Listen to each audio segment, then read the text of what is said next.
Please start my video, sir.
Good afternoon, all of you. Good afternoon, sir. Good Good afternoon. afternoon, sir. Okay. So, guys, I think today a few students are new in the class. So, let me check out first of all. कोण नवीन आहे. Aishwarya, you are new, right? Yes, sir. Okay. अजून कोण आहे? अंजली होती, आर्यन आहे, Gaurangi, Rishikesh. Kaushal was there probably. Omkar, are you new, Omkar?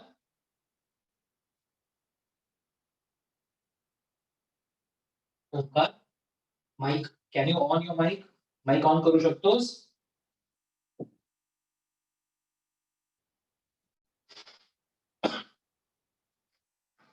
नाही, मला वाटते त्याला. You have to on your mic and you have to speak out. Yash, तू नवीन आहेस? Yes, sir. Okay. So तुमचं फर्स्ट लेक्चर आहे, right? Yes, sir. Okay. So let's communicate first of all. Aishwarya, school कोणती रजा तुझी? School, which school you are in? DY Patil. DY Patil. Okay. Fine. मला सांग अजून एक गोष्ट की what are your scores in 10th standard? 82. 82%. Okay, good. Fine. What about Yash? Sir, college is not, sir, decided till now. Okay. Which school you were in? कुठल्या school मध्ये होता? Sir, Nirmal Betni High School, Kalewadi. Okay. And your percent, Yash? Sir, 90%. 90%. Other than that, अजून कोण नवीन आहे? ऐश्वर्या आणि हा आहे. I think Omkar, Kaushal, I think he was there for the previous lecture ना, कौशल? हो सर, डेमो मध्ये होतो. होतास ना तू? Because this is not your first lecture, right? नाही, नाही, ठीक आहे. ते गेलं लेक्चर माझं डेमो होतं सर, मग त्याच्यानुसार मग हे पहिलं. अच्छा, तसं म्हणायला गेलं तर अच्छा तू एकच लेक्चर या आधी अटेंड केलेस का मग? हो हो. ओके, ठीक आहे.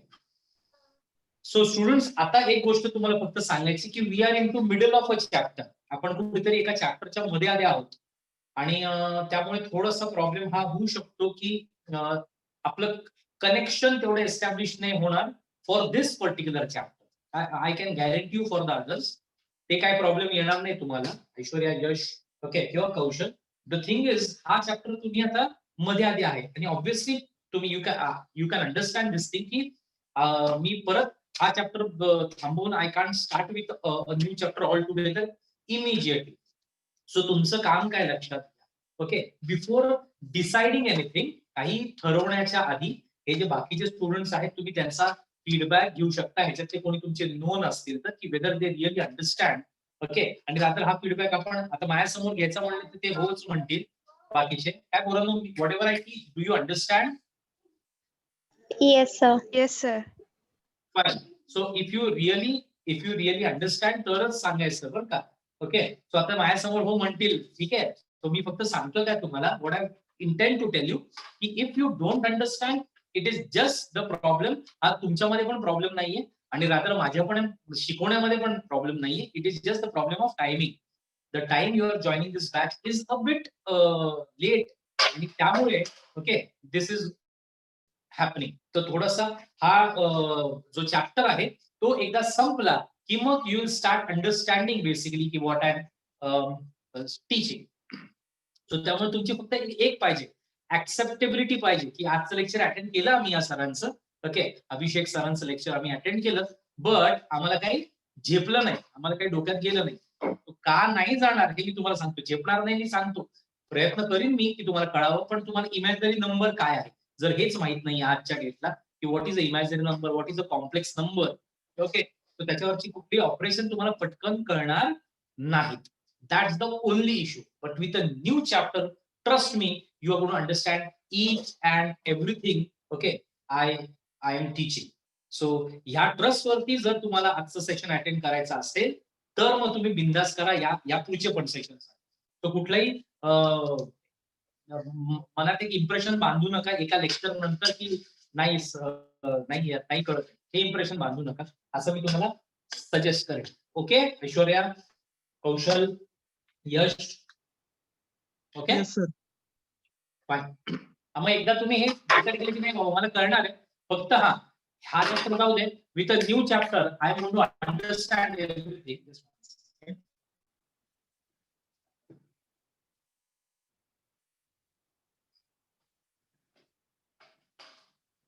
So with a new chapter आपल्याला कळणार आहे. सो ही ऍक्सेप्टेबिलिटी असेल तर मग बिंदास, काही इश्यू नाही. माझी टेन्शन संपलं. Let's start with a new thing today. New म्हणजे not a new chapter, complex number मधला नवीन कन्सेप्ट सांगणार आहे. त्याला म्हणतात complex cube root of unity. I repeat, the topic is called complex cube root of unity. Sir what do you mean by unity? युनिटीचा अर्थ आहे वन रे. युनिटीचा earth one आहे. तो युनिट म्हणलं की वन, लक्षात ठेवा. Okay, so complex cube root of unity म्हणजे काय sir?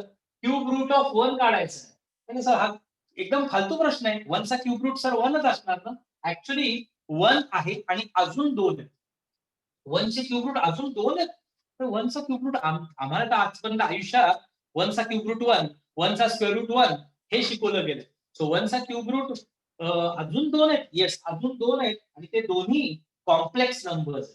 So what is a complex number? जो ज्याच्यात फक्त रिअल नंबर नसतो, त्यात इमॅजिनरी नंबर पण असतो, जसं 2 आहे. आता सर हा इमॅजिनरी नंबर म्हणजे काय? लक्षात ठेवा पोरांनो, square root of every negative number is a imaginary number. तुम्ही कॅल्क्युलेटर वरती रूट नेगेटिव्ह नंबर टाकून बघा. सायंटिफिक कॅल्क्युलेटर, साधा कॅल्क्युलेटर मोबाईलवर टाका, स्क्वेअर रूट ऑफ -3 टाका, तो एरर म्हणेल. कारण की calculator works on real numbers.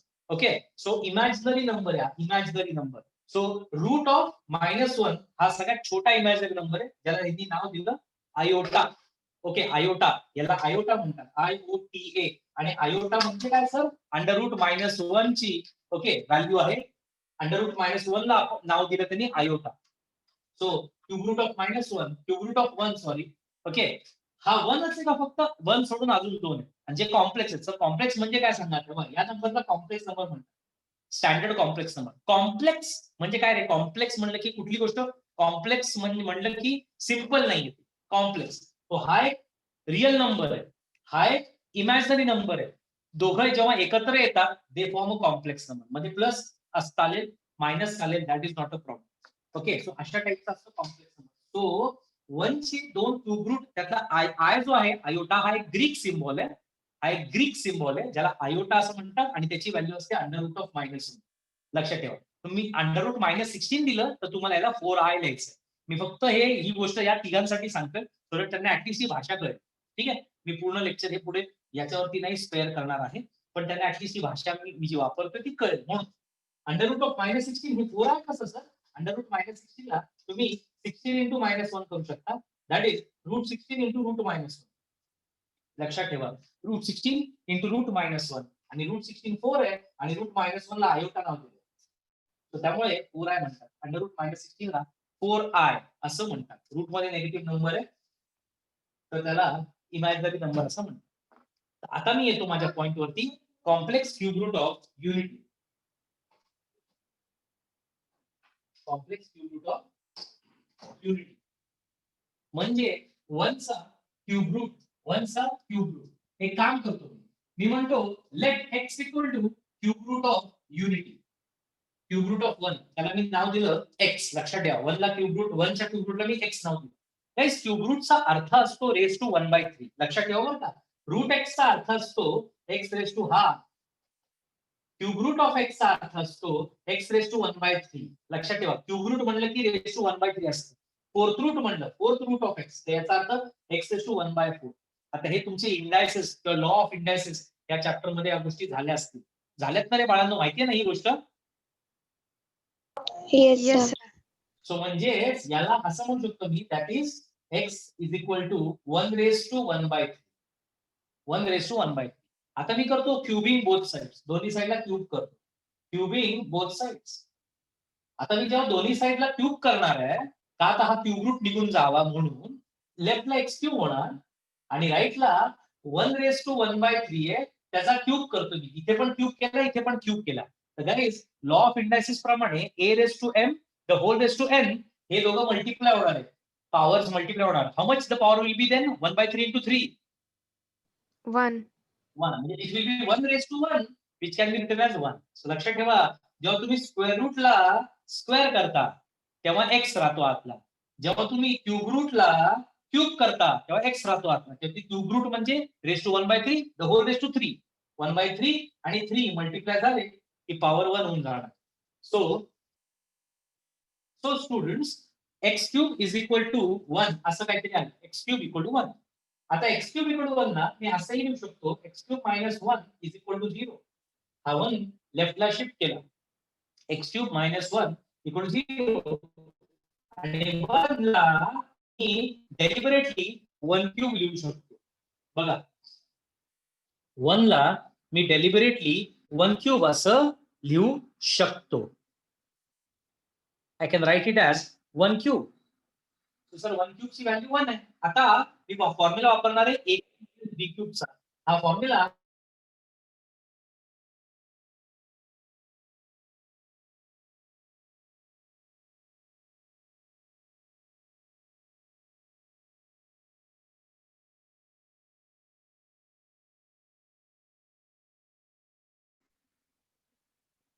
काय दिसतंय आता? Yes, sir. Yes, sir. A cube minus B cube. A cube minus B क्यूबचा फॉर्म्युला असा आहे बरं का. ज्यांना माहित नसेल त्यांनी हा फॉर्म्युला यापुढे पाठ करायची जबाबदारी घ्या. ए क्यूब मायनस बी क्यूब. Yes guys. ब्लर दिसतोय सर. Just 1 second.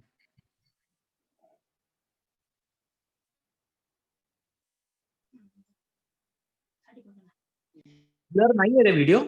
ब्लर आहे का रे बाकीच्यांनी सांगा. Yes, sir. थोड़ा सा. येस सर थोडस. Okay, let me check. I'll do the needful. काय झालं इथे ना काहीतरी कामं चालू आहेत त्यामुळे ना ते रोडची कामं परवा राउटर आमचे हे केबलचे हे तोडून टाकलं होतं.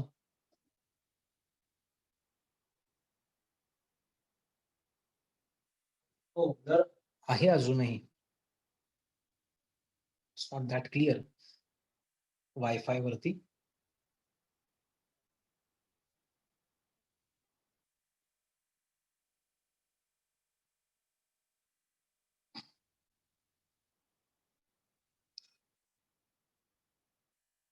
ऍक्च्युली दिसतंय तसं राईट. Yes, sir. मध्ये मध्ये फक्त कधीतरी ब्लर होतंय. तसं वाचता येतंय पण थोडं ब्लर आहे.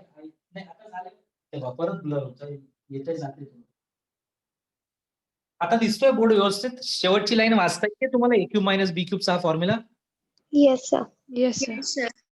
ए क्यूब मायनस बी क्यूबचा फॉर्म्युला आहे ए मायनस बी. लक्षात ठेवा रे in bracket A square plus A B plus B square. If you open this bracket सगळे टर्म कॅन्सल होतील except A cube minus B cube एवढं राहील. हे ब्रॅकेट ओपन केल्यावर हेच राहणार आहे.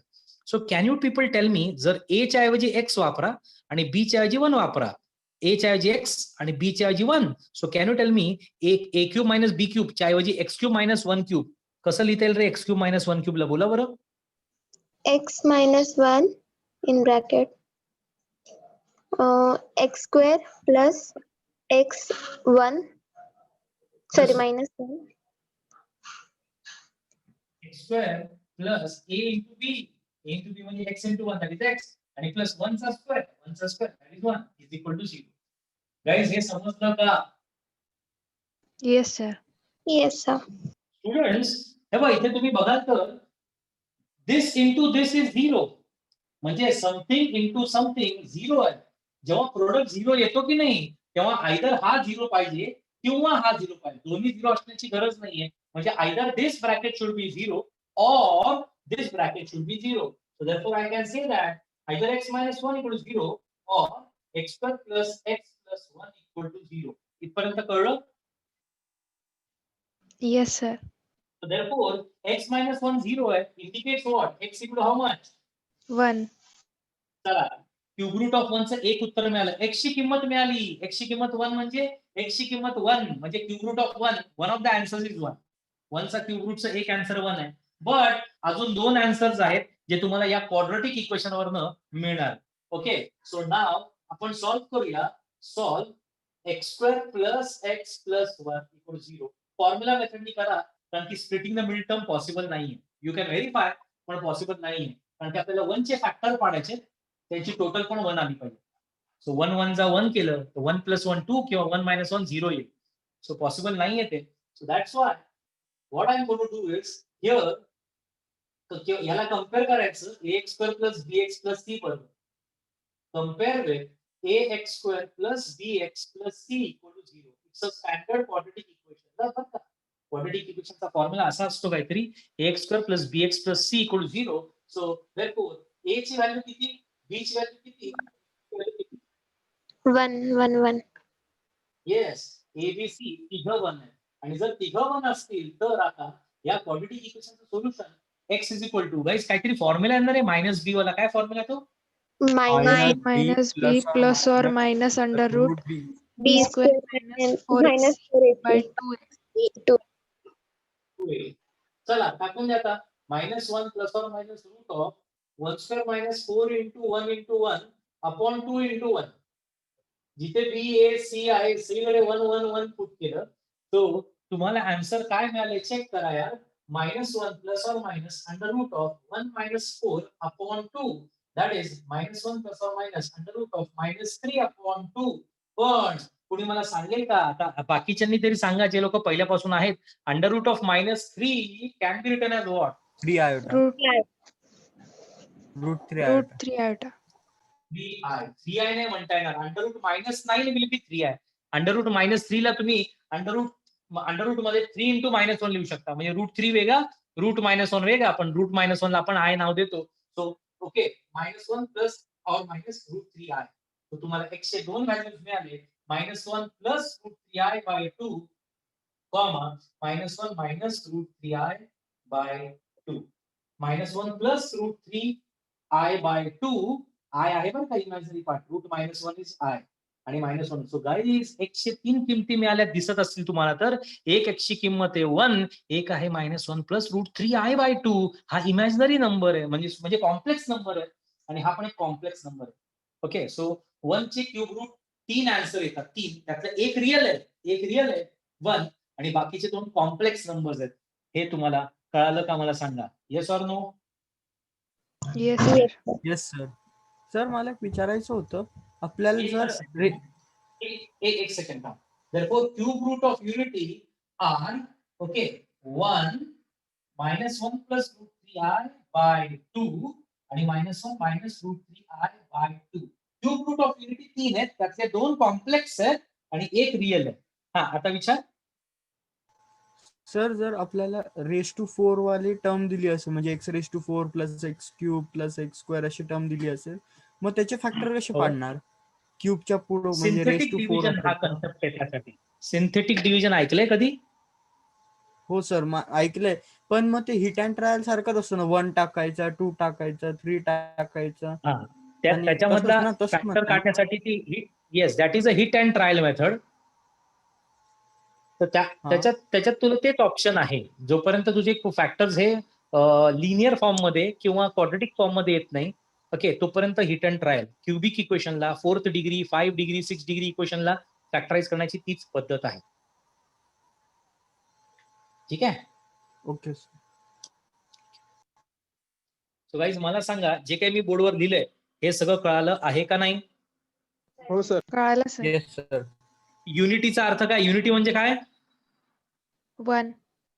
1. आणि आपल्याला 1 काय काढायचे? Cube root. तर 1 चे क्यूब रूट किती आहेत टोटल? 3. 3. त्यातला एक रिअल आहे आणि बाकीचे 2 कॉम्प्लेक्स आहे. सो आपण नवीन काय शिकलो याच्यात? हे 2 गोष्टी नवीन शिकलो. हा तर माहिती होतं आपल्याला. 1 चा क्यूब रूट 1 येतो हे माहिती आपल्याला. पण 1 चे क्यूब रूट हे 2 पण आहेत, हे आपल्याला आज नवीन कळालं.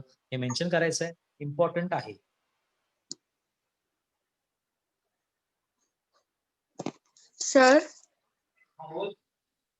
सर खरं आपण की 2x-1 किंवा मग x² + x+1 या दोन्ही पैकी एक व्हॅल्यू 0 असली पाहिजे, पण ती बरोबर. 0 नाही आली. ही 0 काय? दोन्ही मधले एकही 0 आपल्याला आलं नाही ना हा, आन्सर्स मध्ये, मग तसं चालतं? आन्सर 0 आहे असं थोडी म्हणालो बाळा मी म्हणालो की या तिघांपैकी तू कुठली किंमत ऐक जरा बाळा. कोण विचारते? कीर्ती. हो. अरे बाळा, मी एक्स ची किंमत 0 आहे असं नाही म्हणालो मी. आयदर x-1 0 आहे किंवा x² + x+1 0 आहे. कारण की हा 0 किंवा हा 0 असेल तर 0 इंटू समथिंग विल बी 0 और समथिंग इंटू 0 विल बी 0. कळतंय का? म्हणजे I didn't said that value of x should be 0. I said the first bracket should be 0 or second bracket should be 0. So that the product is 0. जर हा पण 0 नाहीये, हे bracket 0 नाहीये आणि ह्या ब्रॅकेटची किंमत पण 0 नाहीये, तर त्यांचा प्रोडक्ट 0 येणं शक्य नाहीये. कळलं का? हो सर. हा, तर तू मला एकदम टोटली रॉंग वे मध्ये घेतलं बाळा. मी तुला म्हणतो ते लक्षात घे. युअर आन्सर हे एक्सच्या 3 किमती आल्या, ह्या 0 असणं एक्सपेक्टेड नव्हतं बाळा. ह्या व्हॅल्यूज याच्यात टाकल्या तर उत्तर 0 येणं एक्सपेक्टेड होतं. कळलं? Yes sir. If you put x as 1 in this, अगर आपने x को 1 पुट किया तो आपको पता चलेगा ये 1 - 1 होगा 0. 0 इंटू इधर कुछ भी आने दो, 3 आ रहा है, देखो 3 1 डालने के बाद 1 + 1 + 1 दैट इज 3. 0 इंटू 3 आंसर 0 आलं. कळलं का? हो सर. सो मिस इंटरप्रिट करू नकोस. Value of x should not be 0. Okay, value of this equation should be 0. For this हा ब्रॅकेट 0 रिझल्ट केला पाहिजे किंवा हा ब्रॅकेट 0 रिझल्ट केला पाहिजे. तेच म्हणलं मी, हा ब्रॅकेट 0 रिझल्ट केला पाहिजे किंवा दुसरा. चला पूर्ण करा. Just one second.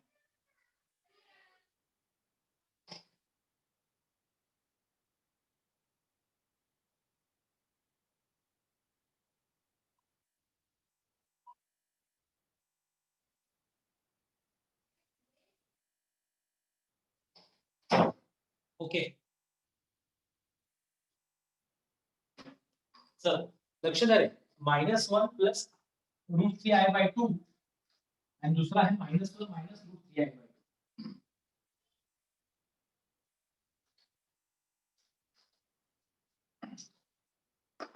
बर स्टुडंट्स,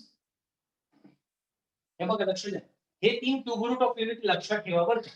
हे 3 क्यूब रूट ऑफ युनिटी लक्षात ठेवा. 1 -1 + √3i/2 आणि -1 - √3i/2 त्यातले एक रिअल आहे आणि 2 कॉम्प्लेक्स आहेत. ओके, हे तिघही क्यूब रूट ऑफ युनिटी आहे. Okay fine. आता लक्ष द्या, हा जो दुसरा क्यूब रूट ऑफ युनिटी आहे ना, हा दुसरा क्यूब रूट ऑफ युनिटी, त्याला मी एक नाव देतो. बघा लक्ष द्या.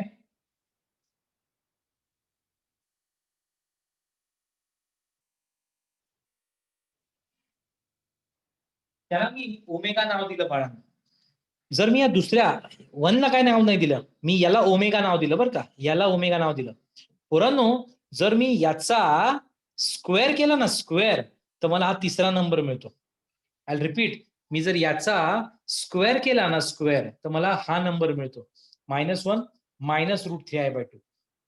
बघूया आपण याचा स्क्वेअर. सर याचा स्क्वेअर, हा म्हणजे हा ओमेगा पकडला तर ही ओमेगा स्क्वेअरची व्हॅल्यू. कसं काय चेक करूया. Omega equal -1 plus √3i/2. Therefore omega square याचा स्क्वेअर केला तो -1 प्लस √3i/2 चा होल स्क्वेअर.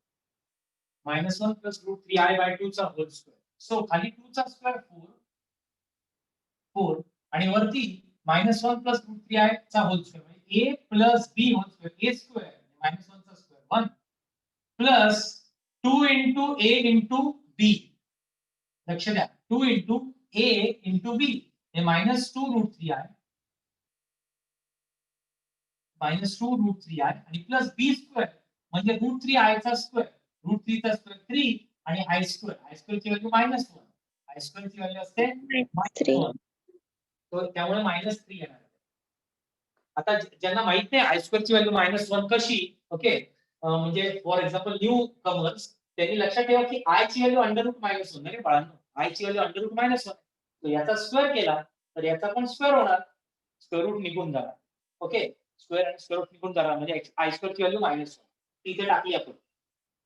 आता सो युअर काय येतं बघा -2 √3i/2 4 सॉरी -2 √3i/2 याच्यात 2 मायनस साइन आतच राहू दे ऍक्च्युली मायनस पण कॉमन येईल पण काढू नका कारण की मला तो ह्याच्यासारखा दिसला पाहिजे सो मायनस साइन हात राहू द्या -1 मायनस आता जर 2 बाहेर काढला तर हा 2 इंटू -1 इज -2 आणि 2 इंटू -√3i अपॉन 4 कसं काय सर हे काय 2 मल्टिप्लाय करणार आहे ना 2 multiply by -1 -2 2 multiply by -√3i is -2 √3i upon 4 आहे इथे 2 होऊन जाणार 2 2 जा 4 आणि तुम्हाला बघाल तर हेच आपलं तिसरं उत्तर आलंय -1 -√3i/2 हे उत्तर आलंय म्हणजे हे तुमचं आलं तिसरं उत्तर थर्ड ही व्हॅल्यू ओमेगा स्क्वेअरची येते. सो म्हणजे काय सर प्रूफ केलं तुम्ही थोडक्यात मी प्रूफ केलं की जर तुम्ही मधल्या व्हॅल्यूला ओमेगा पकडलं तर तुमची तिसरी व्हॅल्यू जी आहे ना ती ओमेगाचा स्क्वेअर येते म्हणजे 1 हा ओमेगा आणि हा ओमेगा स्क्वेअर या तिघांना आपण कॉम्प्लेक्स रूट ऑफ युनिटी म्हणू शकतो where omega is -1 plus √3i/2 and tisra -1 -√3i/2 omega square ची value. So I can say that this is third cube root of unity. Third cube root of unity. Third.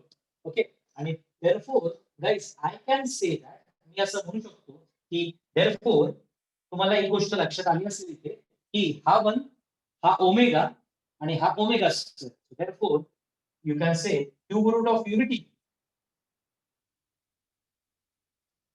are 1 omega square. W आहे ना sir W हा W basically असा असतो थोडासा तो आता ते W सारखाच लिहिलं जातं नॉर्मली लिहिताना ओमेगा ओके हा जो आहे तो ओम्स त्याला पण ओमेगाच म्हणतात ओके पण आता आपण ह्याला 1 ओमेगा स्क्वेअर म्हणायचं ठीक आहे इज कॉम्प्लेक्स हे तिघं जण क्यूब रूट ऑफ युनिटी आहे त्यातला 1 तर रिअल आहे आणि ओमेगा हा इमॅजिनरी ओमेगा कोण सर हा -1 प्लस √3i/2 आणि त्याचा स्क्वेअर केला तर तिसरा येतो -1 -√3i/2 ठीक आहे so cube root of unity यापुढे लक्षात ठेवा 1 ओमेगा त्याची ओमेगाची व्हॅल्यू आणि ओमेगा स्क्वेअरची व्हॅल्यू डोळ्यासमोर तुमच्या पाहिजे ओमेगा -1 प्लस √3i/2 -1 -√3i/2 ही गोष्ट लक्षात ठेवा हा ओमेगा स्क्वेअर ठीक आहे सो हे झालं असेल तुमचं समजा तुम्हाला लक्षात आलं असेल आलं का लक्षात काय सांगितलं मी yes sir. So cube root of unity हे 3 आहे त्यातला पहिला आहे 1 दुसरा आहे ओमेगा तिसरा आहे ओमेगा स्क्वेअर ओमेगाची व्हॅल्यू काय सर -1 प्लस √3i/2 आणि ओमेगा स्क्वेअरची व्हॅल्यू काय सर -1 -√3i/2 ओके ठीक आहे आता याच्यावर एक गोष्ट कॉमन आहे since cube root of 1 is omega हे तुम्हाला पटलंय का नाही सगळ्यांना क्यूब रूट ऑफ 1 ओमेगा आहे 1 चे Yes. 3 त्यातला Yes, sir. एक स्वतः 1 आहे एक ओमेगा आहे आणि एक ओमेगा स्क्वेअर ठीक आहे 3 आहेत ऍक्च्युअली क्यूब रूट ऑफ 1 पण त्यातला मी एक ओमेगा वापरतो since cube root of 1 is omega so therefore guys cubing both side केलं क्यूबिंग बोथ साइड्स तर काय होईल इथे क्यूब केला तर काय होईल क्यूब रूट ऑफ 1 चा One. Cube 1 cube root cube केला तर omega cube. Omega cube so therefore आपल्याला व्हॅल्यू मिळाली omega cube is equal to 1 very very important omega cube ची व्हॅल्यू 1. सो हे पाठ करा. सर काय पाठ करायचं? ओमेगा क्यूब ची व्हॅल्यू 1 आहे हे पाठ करा. का सर ओमेगा क्यूब 1 फायदा काय? अरे जर मी तुम्हाला उद्या दिलं ओमेगा रेशो 9 किती, तर तुम्ही म्हणायचं 1. कसं काय सर? अरे ओमेगा रेशो 9 ला मी omega cube the whole raise to 3 लिहू शकतो. 3 3 जा 9. पण त्यातला ओमेगा क्यूब 1 आहे. 1 चा क्यूब थोडक्यात. That is 1. म्हणजे तुम्हाला एक गोष्ट तुम्हाला लक्षात आहे का बाळांनो? इंटिग्रल पॉवर्स ऑफ आय शिकवलेली. आय रेशो 4 किती असतो रे? 1 1 1 1 12. 1 1 बरोबर आहे. हे 4 चे मल्टिपल आहेत. तसे ओमेगाच्या केसमध्ये 3 चे मल्टिपल आले तर उत्तर 1 येतं. म्हणजे ओमेगा क्यूब 1. ओमेगा रेशो 6 किती येणार? 1 कसं काय? तर ओमेगा क्यूब रेशो 2 करता येईल. 3 टू द 6. त्याचा ओमेगा क्यूबला 1 टाकायचं. 1 चा square. Omega raise to 9. 1 omega raise to 12. 1 1 ही गोष्ट तुम्हाला लक्षात आली असेल तर ओमेगाच्या 3 चे मल्टिपल घेतलं ना 3 चे तर उत्तर 1 येणार. ओमेगा क्यूब ची व्हॅल्यू जी आहे ती 1 येणार. लक्षात ठेवा. सर पण जर ओमेगा रेशो 10 दिसलं तर काय लिहायचं सर? ओमेगा लिहायचं. कसं काय सर? 10 मधनं 3 चे मल्टिपल खाऊन टाकायचे, इग्नोर करायचे, एलिमिनेट करायचे, डिलीट करायचे. सर म्हणजे काय? 3 चे मल्टिपल 10 ला तुम्ही 3 3 जा 9 प्लस 1 लिहू शकता. त्यातलं 3 3 जा 9 विसरून जायचं. म्हणजे ओमेगा रेशो 1 राहील. असं कसं? ओमेगा रेशो 10 ला तुम्हाला असं लिहिता येईल. Omega raise to 9 into omega. त्यातलं ओमेगा रेशो 9 तुम्ही आता सांगितलं. 3 चा मल्टिपल आहे. हा 1 होणार. 1 इंटू ओमेगा. ओमेगा राहणार. सो तुम्हाला बघितल्या ह्याच्यात तुम्हाला लक्षात पाहिजे की जसं आयच्या पॉवर मध्ये आपण 4 चे मल्टिपल उडवायचो तसं ओमेगाच्या पॉवर मध्ये आपण 3 चे मल्टिपल उडवायचे. So omega raise to 10 1. कोणी सांगितलं मला ओमेगा रेशो 14 किती? Sir omega raise to omega minus 14 चं पण सेमच व्हॅल्यू येईल का? 1च येईल का? हो सांगतो ना. ओमेगा रेस टू 14 किती येईल? Omega square. हे पटलं का आधी सांगा बरं? निगेटिव्ह पॉवर कडे जाऊया आपण. Omega raise to Yes, sir. Omega हा कसं काय स्क्वेअर कसं? 14 ला कसं लिहिलं? 3 4 जा 12 प्लस 2. सो त्यातला 3 चे मल्टिपल उडवायचे. म्हणजे ओमेगा स्क्वेअर राहिला. असं कसं? ओमेगा रेशो 14 ला तुम्हाला omega raise to 12 into omega square देता येईल. हा ओमेगा रेशो 12 1 येणार आहे. का? ओमेगा रेशो 12 म्हणजे omega cube raise to 4 into omega square. Omega cube ची व्हॅल्यू 1. 1 रेशो 4 म्हणजे 1 इंटू 1 इंटू 1 इंटू 1 1च into omega square. That is omega square is answer. 14. Okay fine. So ओमेगाच्या केसमध्ये पॉवर मला आता तो ओमेगा रेशो -14 वगैरे विचारतो. मी जातो त्या पॉइंट कडे. ओमेगा रेशो -14 ने केले बाळांनो. तर तुम्ही याला 1 अपॉन ओमेगा रेशो 14 लिहू शकता. बरोबर का नाही? Yes, sir. आता ओमेगा रेशो 14 किती येणार सर? आताच बघितलं आपण ओमेगा स्क्वेअर. म्हणजे हा झाला 1 बाय ओमेगा स्क्वेअर. सर म्हणजे 1 बाय ओमेगा स्क्वेअर का? नाही, आपले 3च उत्तर आले पाहिजे. 1 किंवा ओमेगा स्क्वेअर. असं उत्तर चालणारच नाही 1 बाय ओमेगा स्क्वेअर. मग काय करायचं सर? असं उत्तर साध्या ह्या फॉर्म मध्ये उत्तर येणार. काय? 1 येईल की ओमेगा येईल की ओमेगा स्क्वेअर. सर मग ह्याचं काय करायचं सर? अरे बघा याला ओमेगानी वर खाली मल्टिप्लाय केलं समजा. ओमेगानी वर खाली मल्टिप्लाय केलं. तर वरती ओमेगा 1 जा ओमेगा खाली काय येईल रे? Omega cube. Omega cube. पण ओमेगा क्यूब ची व्हॅल्यू किती आहे?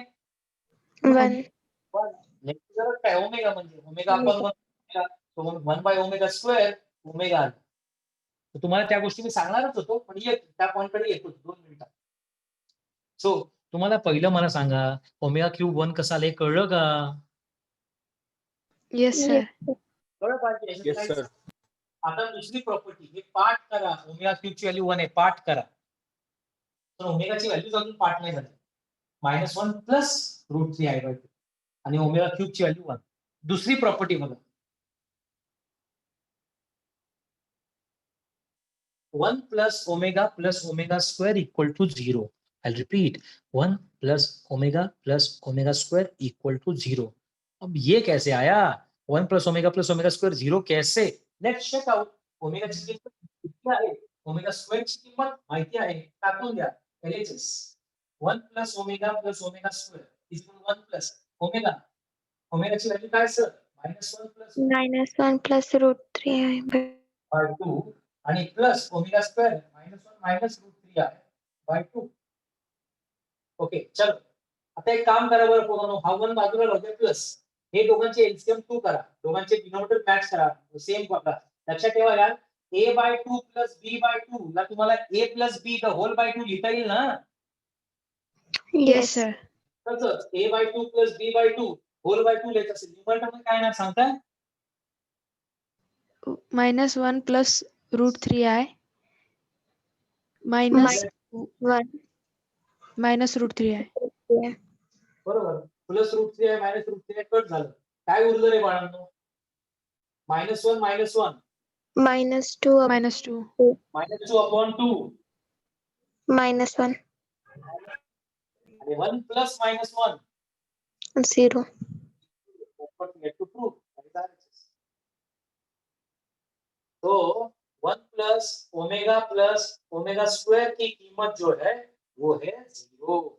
1 प्लस ओमेगा स्क्वायर की कीमत है 0. Did you people understand this property as well? Yes or no? Yes sir. Yes sir. Yes sir. Yes, you should actually. मी तसं शांतपणे आणि सगळ्या गोष्टी निवांत समजवल्या, त्यातूनही याच्यावरचं काही पेजवरचं या बोर्डवरचं काही कळलं नसेल तर विचारा आतापर्यंत तरी. 3 क्यूब रूट ऑफ युनिटी होते, त्यातला 1 रिअल, 2 इमॅजिनरी, 2 कॉम्प्लेक्स. आता ते 2 कॉम्प्लेक्स होते, एक -1 प्लस √3i/2 आणि एक होता -1 √3i/2. त्यातला मधला जो होता ना -1 प्लस, त्याला मी ओमेगा नाव दिलं. मी दिलं किंवा आपण दिलं नाव दिलं त्याला ओमेगा. तर तो जो तिसरा आहे ना तो ओमेगा स्क्वेअरची व्हॅल्यू तिसरा येतो -1 √3i/2. तो थोडक्यात complex cube root of unity किती आहेत? 1 आहे, ओमेगा आणि ओमेगा स्क्वेअर हे 3. आता ह्या 3 वरती अजून 2 गोष्टी कळतात की ओमेगा क्यूब ची व्हॅल्यू 1 आहे. कशी काय ओमेगा क्यूब ची व्हॅल्यू 1? कॉमन सेन्स आहे. आताच म्हणलं आपण क्यूब रूट ऑफ युनिटी म्हणजे क्यूब रूट ऑफ 1 3 आहेत, 1 आहे, ओमेगा आणि ओमेगा स्क्वेअर आहे. सर मग तुम्ही ओमेगा का घेतलं? ही प्रॉपर्टी आणण्यासाठी. क्यूबिंग बोथ साइड गेलं तर हे मिळून गेलं आपल्याला. आणि दुसरी गोष्ट जी तुम्ही लक्षात ठेवली पाहिजे, 1 प्लस ओमेगा स्क्वेअर म्हणजे ह्या तिघांची सम म्हणजे ऍडिशन कायम 0 येते. म्हणजे 3 कॉम्प्लेक्स क्यूब रूट ऑफ युनिटीची उत्तर कायम 0 येतं. Okay, so 1 plus omega square is always equal to 0. ठीक आहे, जायचं का पुढे रे पुरांनो? Yes yes sir. इथपर्यंत झालं असेल तर तुम्ही एखादा स्क्रीनशॉट वगैरे काढू शकता इफ यू वॉन्ट, आणि मग पुढे जाऊया. माझ्याकडे ऍक्च्युली नोट्स आलेल्या आहेत, मी पास ऑन करू का रे त्या सगळ्या? म्हणजे आल्यात म्हणजे आपल्या स्टुडंटनी दिलेल्या पेज नंबर वाईज प्रॉपरली हो सर. फॉरवर्ड करतो मी तुम्हाला. हो सर. चालेल. येस, बाकीच्या गोष्टींचे रेफरन्स घ्या. आणि हा आज जे आलेत ऐश्वर्या आणि हे सुद्धा, ओके, कौशल, ऐश्वर्या प्लस यश, तुम्ही सुद्धा हा सर. त्या रेफर करून तुम्हाला बेसिक गोष्टी आधीच्या थोड्या कळतील. ओके, चला आता पुढचा विषय हे बघा.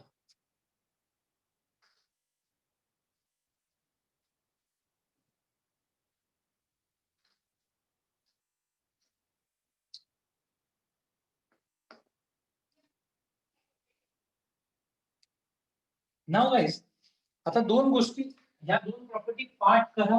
काय सर? ओमेगा क्यूब ची व्हॅल्यू 1 आहे आणि दुसरी 1 प्लस ओमेगा स्क्वेअर 0. सर याचा फायदा काय? याचा काही उपयोग आहे? हो आहे ना, याचाच तर सगळं. या 2 गोष्टींवर अख्खे पुढचे सम सगळे डिपेंड करतात. ओके, ओमेगा क्यूब ची व्हॅल्यू 1 आणि ओमेगा क्यूब ची व्हॅल्यू 1 आणि 1 प्लस ओमेगा स्क्वेअर ची व्हॅल्यू 0.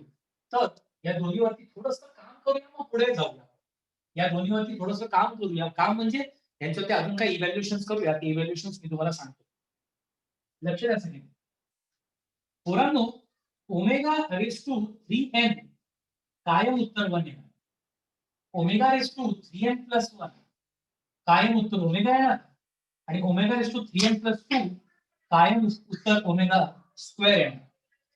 कायम उत्तर ओमेगा स्क्वेअर येणार. सो बेसिकली हे कसं काय सर? कसं काय? 3 फॅमिलीज आहेत. जसं आयच्या 4 फॅमिलीज होत्या ना, आय रेस टू 4n होतं, i raise to 4n, i raise to 4n plus 1, i raise to 4n plus 2, i raise to 4n plus 3. Sir i raise to 4n plus 4 काय आहे? आणि तो I raise to 4n family मध्ये जातो. Okay, लक्षात घ्यायचं. तसंच ओमेगाच्या 3 family, omega ratio 3n 3n+1 3n+2. Sir एखादं एक्झाम्पल द्या. जसं मी म्हणालो ओमेगा रेशो 10 म्हणलं तर ती ही फॅमिली कशी काय सर? ओमेगा रेशो 3 × 3+1 म्हणजे 3n+1. सर n काय याच्यामध्ये? n is a integer. Positive असो किंवा निगेटिव्ह असो, n is a integer value.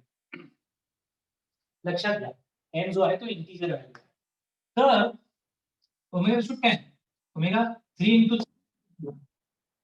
तर तुम्ही n is a integer, positive पण चालेल निगेटिव्ह पण चालेल. आता मी म्हणलं ओमेगा रेशो 15 म्हणले की ही फॅमिली पहिली. कसं काय सर? ओमेगा रेशो 3 असं लिहिता येतं. 3 5 50. बट ओमेगा क्यूब की वैल्यू हमको पता है, अभी देखी थी हमने, ओमेगा क्यूब 1 होता है. So it is 1/5 which is equal to 1. Okay. Third, हे झालं ओमेगा रेशो 3n1. समजा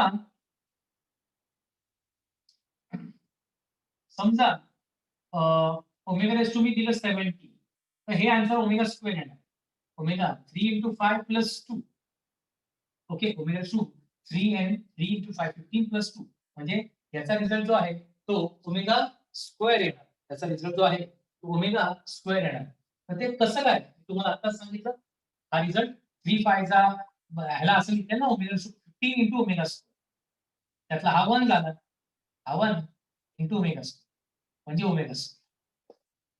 ओके, सो 3 फॅमिलीज आहेत, ओमेगाच्या पॉवरच्या 3 फॅमिलीज आहेत, हे लक्षात ठेवायचं सगळ्यांनी. ओके, सो ती फॅमिली कोणती आहे? पहिली, दुसरी, तिसरी. मला फक्त आता फॅमिली ओळखून सांगा की ही फॅमिली नेमकी कोणती आहे.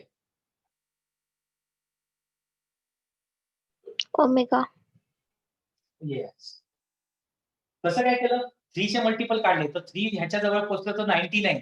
3 × 33 इज 99. सो ह्याला असं लिहिता येईल ना 3 × 33 + 1. सो 3 × n+1 असा फॉर्म येतो. म्हणजे ह्याचं उत्तर 100% ओमेगा येणार. ओमेगा रेशो 100चं उत्तर ओमेगा येणार. ओके, व्हॉट अबाउट दिस?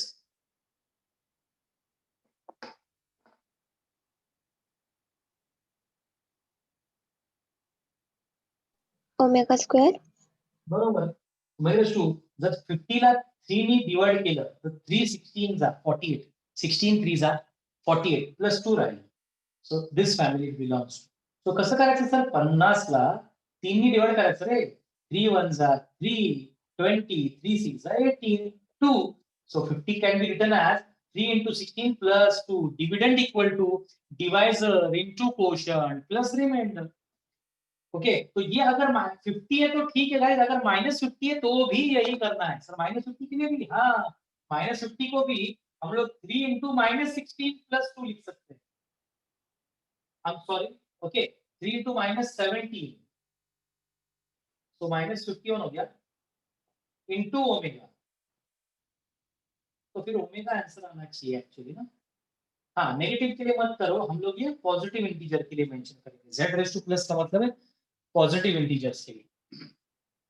कारण की ओमेगा रेशो 50 ला 3 × 17 -51 + 1 इज -50. ओमेगा राहिलं पाहिजे. येस, ठीक आहे. 48 50 1/ओमेगा². बरोबर. ओमेगा असणार आहे. तुम्हाला सांगतो कसं. आता 2 गोष्टी तुम्हाला सांगतो त्या लक्षात घ्या, सगळ्यांनी लक्षात घ्या. ओके, एक गोष्ट हे तर या फॅमिलीज कळल्या का तुम्हाला basically? Yes sir. Yes sir. आता ही गोष्ट लक्षात ठेवा पूर्ण. 1/ओमेगा इज ओमेगा² and 1/ओमेगा² इज ओमेगा. ये कैसे सर? देख लो, क्रॉस मल्टीप्लाई कर लोगे तो प्रूव हो जाएगा. यस और नो? येस. 1/ओमेगा is omega. So omega × omega, omega = 1. Yes, true है. और यहाँ भी ओमेगा² × ओमेगा, ओमेगा³ = 1. ट्रू है. नाही कळलं का दाखवू वेगळ्या पद्धतीने प्रूफ करून का? समजलंय? समजलंय सर. समजलं. दुसरं जर जर दाखवायची इच्छा झाली तर मी असं दाखवेन. 1/ओमेगा LHS को मैं ऊपर ओमेगा² नीचे ओमेगा² से मल्टीप्लाई कर सकता हूँ. ऊपर ओमेगा² आएगा, नीचे ओमेगा² × ओमेगा मतलब ओमेगा³ आएगा. लेकिन हमको पता है ओमेगा³ की वैल्यू 1 है. ओमेगा²/1 मतलब ओमेगा² इज आंसर. पटलं का रे? Yes sir. तो ही गोष्ट लक्षात ठेवा. 1/ओमेगा इज ओमेगा² आणि 1/ओमेगा² इज ओमेगा. तो अगर मैंने आपको ओमेगा रेशो -50 दिया तो इसको मैं लिख सकता हूँ 1 by ओमेगा रेशो 50। अब 50 कौन से फैमिली में बिलोंग करता है? 3 into 48 plus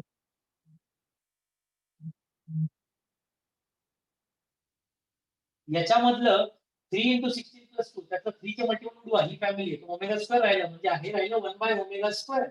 But 1 by omega square can be written as 1 by omega square can be written as what, guys? Omega.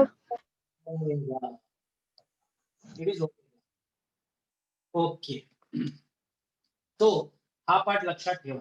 आणि नेक्स्ट आणि सगळ्यात महत्वाचा पार्ट अजून एक, तर तो म्हणजे सिंस ये अभी मैंने प्रूव किया था गाइस, तीनों complex cube root of unity के टोटल 0 है. केलं होतं ना आता? Yes sir. 1 plus omega square is always 0 और ओमेगा क्यूब की वैल्यू हमेशा 1 होती है. ओमेगा क्यूब की value 1. So guys, 1 plus omega square is always 0 implies 3 more things.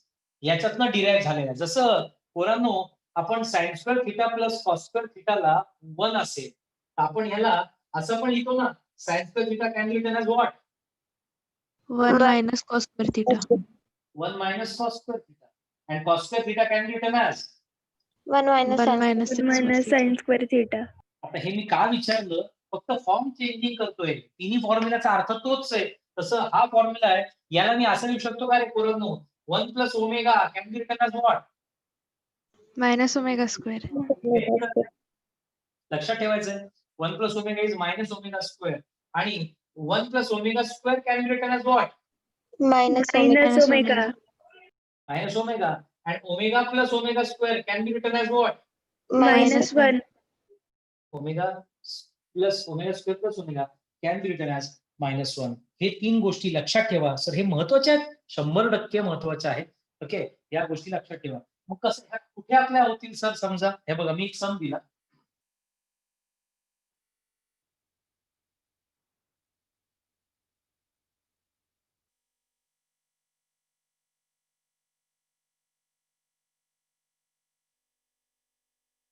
To plus 2 omega plus 3 omega square the whole square याची value मी तुम्हाला compute करायला लावली. किती आहे सर? ही कशी करायची कम्प्युट? बघा, ह्याच्यात हा आणि हा टर्म मध्ये काहीतरी कॉमन निघतं, ह्याच्यात काही कॉमन निघत नाही. 3 ओमेगा स्क्वेअर या सर ह्याच्यात आणि ह्याच्यात पण ओमेगा निघत ना कॉमन येस, तसंही करू शकता. कुठलं कॉमन काढायचं तुमची इच्छा आहे. मला सांगा, या दोघात जर तुम्ही कॉमन काढा पहिल्या दोघात, तर ब्रॅकेटमध्ये काय राहील? 1 प्लस ओमेगा. प्लस हा 3 omega square whole square. Guys, but 1 plus omega can be written as what? Minus omega square. So 2 multiplied by minus omega square. How much is 2 multiplied by minus omega square? Is minus 2 omega square. Yes or no? Yes. Plus 3 omega square. Hey, अरे बाळांनो, 3x minus 2x is how much? 3x minus 2x is only x, na? Yes. So 3 omega square minus 2 omega square is how much? Omega. Omega square. 3 omega square मधनं okay 2 omega square कमी केले म्हणजे 1 omega square राहिला. 1 omega square राहिला the whole square. So can you people tell me omega square the whole square म्हणजे omega raise to किती रे?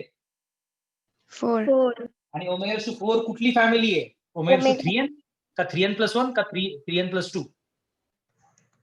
Omega.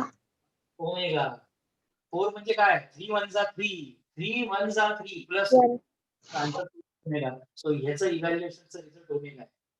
नाही कळलं? कळलं सर.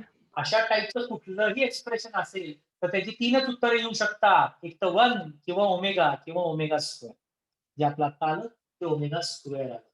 सो आय होप तुम्हाला हा कन्सेप्ट थोडाफार लक्षात आला आणि ह्याचा उपयोग काय तो कळाला का नाही रे? Yes sir.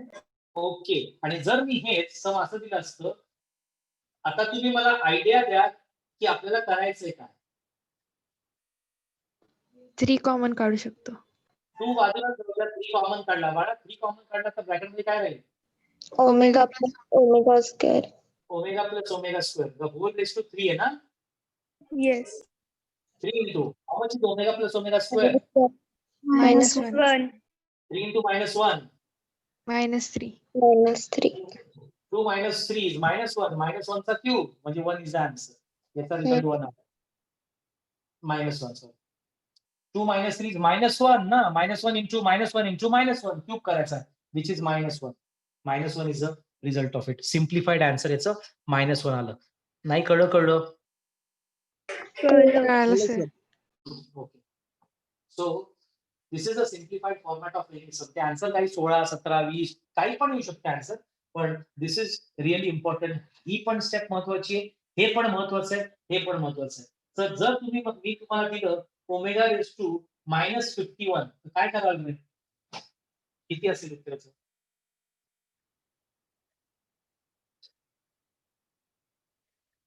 Omega raise to -51 1 omega raise to 51 हा 3 च्या टेबल मध्ये येतो का रे? जवळ पोचा. Yes sir.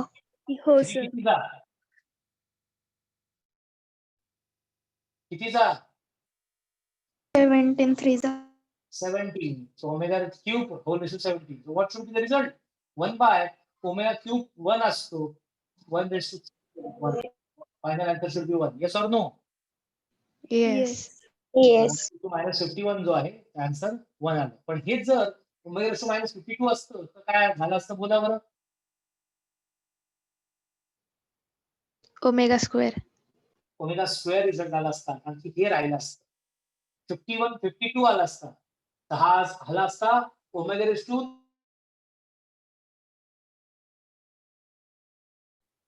3 into 71 17 51 51 पासून 52. म्हणजे ही फॅमिली खालची ओमेगा 3n+1 फॅमिली आहे आणि omega raise to 3n plus 1 omega, म्हणजे वरती 1 आहे खाली ओमेगा आहे, but 1 by omega is omega square. So answer should be omega square. कळलं का? Yes sir. Yes sir. Okay. So this is the result of it. हा कसा result आहे. सो हा फॉर्मॅट आणि हा कन्सेप्ट आय होप सगळ्यांना कळाला असेल. तरी का होईना, ओके, ऐश्वर्या, यश आणि कौशलला पण थोडाफार तरी कळाला असेल होपफुली. कळाला का रे बाळांनो? येस हो. सर. ओके, ठीक आहे, फाईन. सो ठीक आहे, आपण एक काम करूया. आता ह्याचा कन्सेप्च्युअल पार्ट झाला आणि थोडंफार मी जे घेते सम्स आहेत, असेच सम्स असतात. तर तुम्हाला रॅन्डम ओमेगाची काहीतरी पॉवर देतील 108, तुम्हाला याची व्हॅल्यू काढायची आणि याचं उत्तर आयदर 1 येईल किंवा ओमेगा येईल किंवा ओमेगा स्क्वेअर येईल. यू हॅव टू डिसाईड की यापैकी कोणती फॅमिली येते. 108 ला 3 डिवाइड करून बघा, रिमाइंडर काय येतोय, 1 येतोय का 0 येतोय का 2 येतोय. जसं 3 ने डिवाइड केलं, 3 3 are 9, 18 राहिलं, 3 6 are 18, डिवाइड होतो डायरेक्टली ते, बरोबर का नाही? 36 into 3 108. So it answer is 1. याचं आन्सर 1 पाहिजे. समजलं का रे? Yes sir. सो अशा आणि ह्या दोन गोष्टी आणि हे सिम्प्लिफिकेशन पण खूप महत्वाचं पडतं. ओके, आणि हे वापरून आपल्याला याच्यावरती प्रॉब्लेम सॉल्व्ह करायचे आहे. सो आजसाठी मी ते वाइंड अप करणार आहे आणि नेक्स्ट सेशन मध्ये जे काही मी आज शिकवलं कॉम्प्लेक्स रूट ऑफ युनिटी याच्यावरती प्रॉब्लेम्स घेणार आहोत. सो हे तुम्हाला स्क्रीनशॉट काढायचं असेल तर काढून घ्या. That will be all for today from my side. Next lecture we are discuss with more on cube root of unity. Okay, yes sir. चलो गाइस, बाय बाय देन. भेटूया उद्या. Bye sir. Bye bye sir. Bye bye.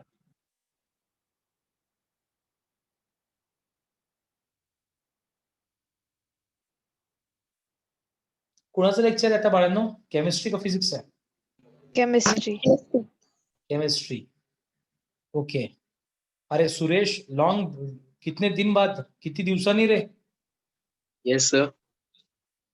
कुठे गायब मग इतके दिवस? Sir मी maths drop केले sir. ओ, maths drop आहे का? ठीक आहे, ठीक आहे, येस सर. No problem. मग एक काम करतो मी आता, कोणाला तरी गौरांगी, येस सर. तुला मी आता होस्ट हे करतो, because I have to leave now. हा, next for the next meeting. आणि सर वगैरे आले नाहीत तर मी तुला होस्ट करतोय. ठीक आहे, ओके. चलो बाय बाय.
सौरभ सर.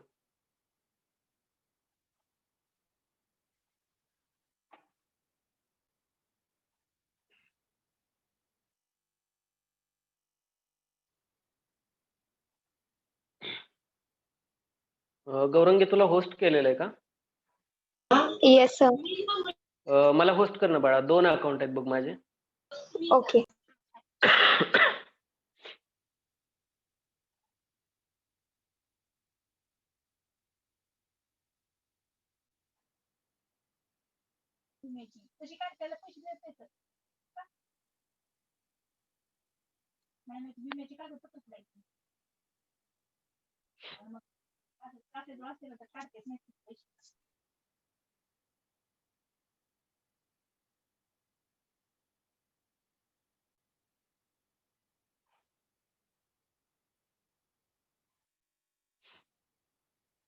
होतंय का? ठीक आहे. एक अकाउंट झालेलं आहे. दुसरं एक अकाउंट आहे बघ माझं.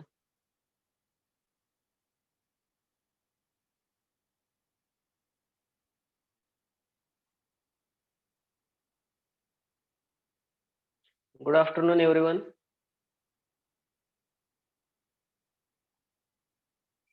Good afternoon sir. Good afternoon sir. Gaurangi अजून एक अकाउंट आहे माझं. ते अकाउंट होस्ट होते का बघ. को होस्ट कर त्याला.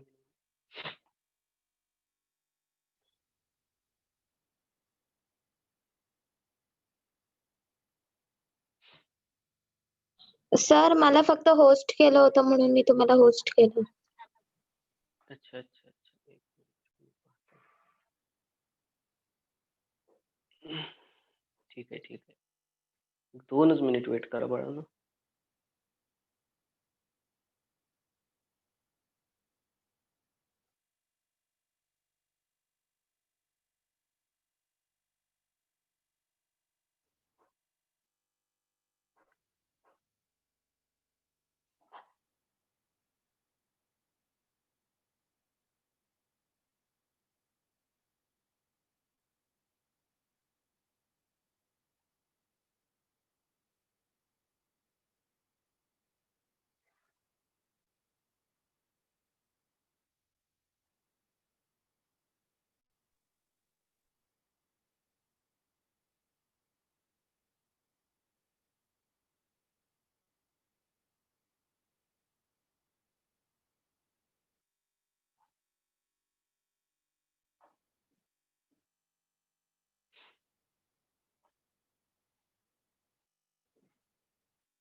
जस्ट वेट करा थोडा वेळ.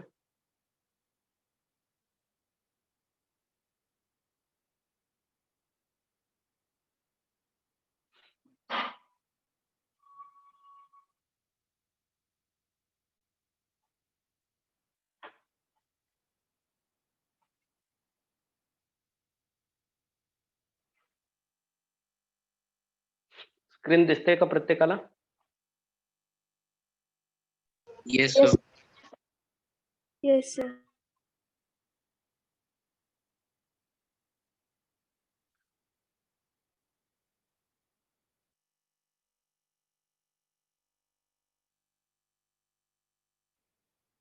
स्क्रीन शेअर होते का? एक वेळ चेक करा. स्क्रीन शेअर होते. हो सर होते. ठीक आहे. Yes, sir. एमसीक्यू शीट वगैरे Yes, दिसते sir. प्रत्येकाला? ठीक. ओके. एक पीडीएफ शीटचं एक पीडीएफ मी ग्रुपवरती टाकलेलं आहे. रनिंग मोड मध्ये जर तुम्हाला ते डाउनलोड करायला जमलं तर डाउनलोड करा. आवाज येतोय प्रत्येकाला क्लिअर माझा? फ्रेम दिसते? तर ठीक आहे. आज आपण नवीन आयडी घेतलेली आहे. Everyone reply me. Aishwarya, are you first time join? Aishwarya Yes, sir. Behere. ठीक आहे. कंटिन्यू करा व्हिडिओ. काही प्रॉब्लेम असतील तर डायरेक्ट व्हॉट्सअप वरती मला क्वेश्चन वगैरे टाकत चला. आणखी कोण आहे? अंजली. अंजली पहिल्यांदा केलेलं आहे. ठीक आहे. ठीक आहे. अंजली, कितवं लेक्चर आहे तुझं? अगोदर किती लेक्चर केले आहेत? कोणत्या टॉपिक पासून कंटिन्यू आहे तू? रिप्लाय मी. Anjali. Aishwarya, I think so your first lecture असेल हे. Yes sir. ओके, कंटिन्यू करत चला. लेक्चर मिस नका करू. लेक्चर मिस केले का पुढचा पार्ट तुम्हाला समजत नाही. आपला 4th chapter structure of atom almost संपलेला आहे. तर आपण आजच्या लेक्चरला काय करणार आहे, काही MCQs ची प्रॅक्टिस घेणार आहे तिथं. पण त्याच्या अगोदर MCQs मध्ये जर काही प्रॉब्लेम्स वगैरे किंवा न्यूमेरिकल्स येत असतील तर ते कोणत्या टाइप मध्ये येतील किंवा आपल्याकडे त्याचा कोणता डेटा आहे, कोणते फॉर्म्युलेज आहेत आपल्याकडे, कोणते लॉज आहेत न्यूमेरिकल बेसिससाठी. ओके, सांगता येतील का? सांगता येतील का? पहा, 2 मोस्ट इम्पॉर्टंट इक्वेशन दिले होते. कोणते? एनर्जी ऑफ रेडिएशन आणि एक होता फ्रिक्वेन्सी, वेव्हलेंथ आणि स्पीड ऑफ लाईटशी रिलेटेड. ओके, सांगता येईल का? फोटॉनची एनर्जी म्हणजे एनर्जी ऑफ रेडिएशन काय सांगितली होती? E is equal to h nu. दिसतं का प्रत्येकाला? E is equal to h nu. E is equal to h nu. ठीक आहे. अजून एक सांगितलं होता फॉर्म्युला, कोणता? आठवा. याच्याशी रिलेटेड होता. 2 इम्पॉर्टंट होते, याच्याशी रिलेटेड होता. आठवतोय का? पहा थोडा वेळ. Lambda into frequency. Yes, repeat Suresh. C is equals to lambda into frequency. C is equal to nu lambda. Okay, मग या 2 इक्वेशन वरून काय करता येईल आपल्याला? पहा, 2 इक्वेशन वरून काय करता येईल? E is equal to h nu. H is the Planck's constant, nu is the frequency. दोन्ही ठिकाणी न्यू कॉमन आहे. मग या सेकंड इक्वेशन वरून आपण काय करू शकतो? लक्षात ठेवा, स्पीड ऑफ लाईट कॉन्स्टंट आहे, प्लँक्स कॉन्स्टंट आहे. दोन्हीच्या व्हॅल्यू आपल्याला माहित आहे. Planck's constant H is equal to 6.626 into 10 raised to minus 34 joule per second. ठीक आहे का? Joule second. ओके, पर सेकंड नाही. ठीक आहे. पहा, याची व्हॅल्यू तुम्ही अर्ग मध्ये पण सांगू शकता. 6.626 into 10. आता 1 जूल फॉर 10 raised to 7 अर्ग. Okay, 1 joule is equal to 10 raised to 7 अर्ग. ओके, 10 raised to 7 अर्ग. आता काय करता येईल सांगा? 10 raised to 7 असतील 1 जूल मध्ये, तर 10 raised to 7 ने याला मल्टिप्लाय करायला लागेल. याला जर तुम्ही 10 raised to 7 ने मल्टिप्लाय करताय तर 10 ची पॉवर 7 आहे आणि -34 आहे. काय होईल? 34 - 7 होईल, निगेटिव्ह मध्ये व्हॅल्यू येईल. म्हणजे काय राहील? 10 raised to -27 अर्ग सेकंड. ओके, ही पण व्हॅल्यू तुम्हाला सांगता येईल. व्हेलॉसिटी ऑफ लाईट C ची व्हॅल्यू माहित आहे तुम्हाला, 3 × 10 raised to 8 metre per second. बरोबर की नाही? हे 2 कॉन्स्टंट आहेत इक्वेशन मधले. ओके, मग याच्यावरून आपण इथं काय करू शकतो? न्यू ची व्हॅल्यू म्हणजे फ्रिक्वेन्सीची व्हॅल्यू पुट करू शकतो. त्यासाठी आपल्याला काय करायला हवं? फ्रिक्वेन्सीची व्हॅल्यू या इक्वेशन वरून आपल्याला फाइंड आउट करायला पाहिजे. मग फ्रिक्वेन्सीची व्हॅल्यू काय येईल? Nu is equal to, therefore nu is equal to lambda इकडे गेला, C बाय लॅम्बडा होईल. Nu is equal to C by lambda. मग ही जी व्हॅल्यू आहे न्यूची, ही इथं पुट करा. न्यूच्या ठिकाणी नवीन इक्वेशन भेटेल तुम्हाला, E is equal to H आणि न्यूच्या ठिकाणी काय लिहिणार? C by lambda. So energy is equal to C by lambda. Energy of radiation. Okay, आपण 1 फोटॉन म्हणतो एनर्जी. बरोबर की नाही? फोटॉन एनर्जी ती रेडिएशनची एनर्जी, का तर रेडिएशन मध्ये फोटॉन्स असतात. ओके, फ्रिक्वेन्सी आणि लेंथ हे एकमेकांचा प्रोडक्ट केला तर तुम्हाला व्हेलॉसिटी ऑफ लाईट किंवा स्पीड ऑफ लाईट भेटतो. आणि तो किती असेल? 3 × 10 raised to 8 metre per second. ह्या गोष्टी तुम्हाला माहित आहेत. आणखी काय माहित आहे पहा. हे मोस्ट इम्पॉर्टंट 2 इक्वेशन्स असतील. हे इक्वेशन्स मोस्ट इम्पॉर्टंट असतील. अजून काय माहिती आहे पहा. आणखी कोणतं इक्वेशन झालंय तुम्हाला? डी ब्रॉग्लीज इक्वेशन एक झालेलं आहे. डी ब्रॉग्लीज इक्वेशन किंवा डी ब्रॉग्लीज वेव्हलेंथ म्हणतो आपण. आठवतं का? डी ब्रॉग्लीज इक्वेशन सांगा. डी ब्रॉग्लीज इक्वेशन आठवतं का बाळांनो? रिप्लाय मी. आठवा डी ब्रॉग्लीने काय सांगितलेलं? डी ब्रॉग्लीज लॉ काय होता? मॅटरचं वेव्ह नेचर पहिल्यांदा डिफाईन केलं होतं डी ब्रॉग्ली या सायंटिस्टने. म्हणजे कोणताही मुव्हिंग पार्टिकल असेल, जसं आपल्याला मॅक्स प्लँकने काय सांगितलं की जे नेचर लाईट जी वेव्हच्या फॉर्म मध्ये येते त्याला एक पार्टिकल नेचर आहे. त्या पार्टिकलला नाव काय दिलं? त्या पार्टिकलला फोटॉन असं नाव. तसं सेम मॅटर मध्ये असतात छोटे छोटे पार्टिकल, पण त्या पार्टिकलशी असोसिएटेड एक काय असते, वेव्ह असते. एक काय असते, वेव्ह असते. आणि त्या वेव्हची वेव्हलेंथ फाइंड आउट करण्यासाठीचा फॉर्म्युला किंवा इक्वेशन दिलेला आहे आपल्याला डी ब्रॉग्लीने. म्हणजे एखादा पार्टिकल आहे, इलेक्ट्रॉन असेल, प्रोटॉन असेल, न्यूट्रॉन असेल, कोणताही पार्टिकल असेल, एनी पार्टिकल, ओके, तो जर मुवमेंट करतोय तर त्याच्याशी असोसिएटेड एक वेव्ह असणार आहे. त्याची पर्टिक्युलर अशी काय असणार आहे, एक वेव्ह असणार आहे. म्हणजे पार्टिकलला पण वेव्ह नेचर आहे. हे पहिल्यांदा सांगितलं डी ब्रॉग्ली. ओके, त्याचं इक्वेशन पण दिलेलं आहे. लॅम्बडा इज इक्वल टू आठवतंय का आता तरी? Lambda is equal to H upon P. P means momentum. H upon momentum. मग हेच तुम्ही कसं सांगू शकता? Lambda is equal to H upon momentum म्हणजे काय? P is equal to mass into velocity M V. मग एच अपॉन एम व्ही या टर्म मध्ये तुम्ही काय करू शकता, सांगू शकता. ओके, हे एक इक्वेशन आहे आपल्याकडे. अजून काय आहे आपल्याकडे? हायझेनबर्ग अनसर्टन्टी प्रिन्सिपल एक आहे. हायझेनबर्ग अनसर्टन्टी प्रिन्सिपल, त्याच्यावर एक इक्वेशन आहे. काय इक्वेशन सांगितलं हायझेनबर्गने? सायमल्टेनियसली कोणत्याही मुव्हिंग पार्टिकलचा काय मेजर करू शकत नाही आपण? एक्झॅक्ट पोझिशन आणि एक्झॅक्ट मोमेंटम. ह्या दोन गोष्टी वेगवेगळ्या तर आपण काय करू शकतो, मेजर करू शकतो, पण at a point simultaneous measure करणं इम्पॉसिबल आहे. It is impossible to determine exact position and exact momentum of the electron. कोणताही इलेक्ट्रॉन किंवा मुव्हिंग पार्टिकल असेल तर त्याची पोझिशन आणि मोमेंटम एक्झॅक्ट ह्या गोष्टी आपण सांगू शकत नाही सायमल्टेनियस. Okay, simultaneously. मग delta x is the uncertainty. Exact सांगू शकत नाही म्हणजे त्याच्यामध्ये एरर येणार आहे. आणि एररलाच आपण इथं टर्म काय यूज करतोय? एररलाच काय टर्म यूज करतोय आपण? अनसर्टन्टी. सर्टन म्हणजे निश्चित, अनसर्टन म्हणजे अनिश्चित. मग जो एरर येणार आहे त्याला आपण अनसर्टन्टी असा वर्ड यूज केलेला आहे. सो डेल्टा एक्स, एक्स ही जर त्याची पोझिशन आहे तर डेल्टा एक्स हा त्याच्यातला एरर आहे. म्हणून आपण त्याला काय म्हणणार?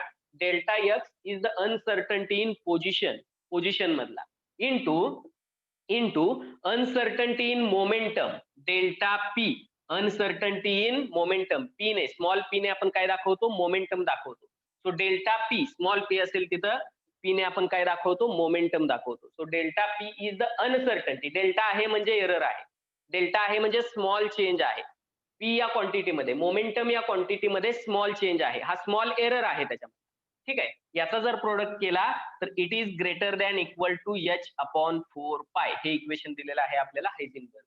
मग आपण प्रॉब्लेम सॉल्व्ह करत असताना हे ग्रेटर दॅन इक्वल टू लाच इक्वल टू असं कन्सिडर करणार.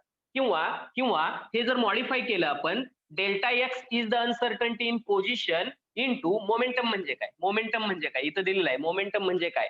मास इंटू व्हेलॉसिटी. तर एखादा पार्टिकल, तर पार्टिकलचं मास जे आहे ते फिरता फिरता बदलणार आहे का?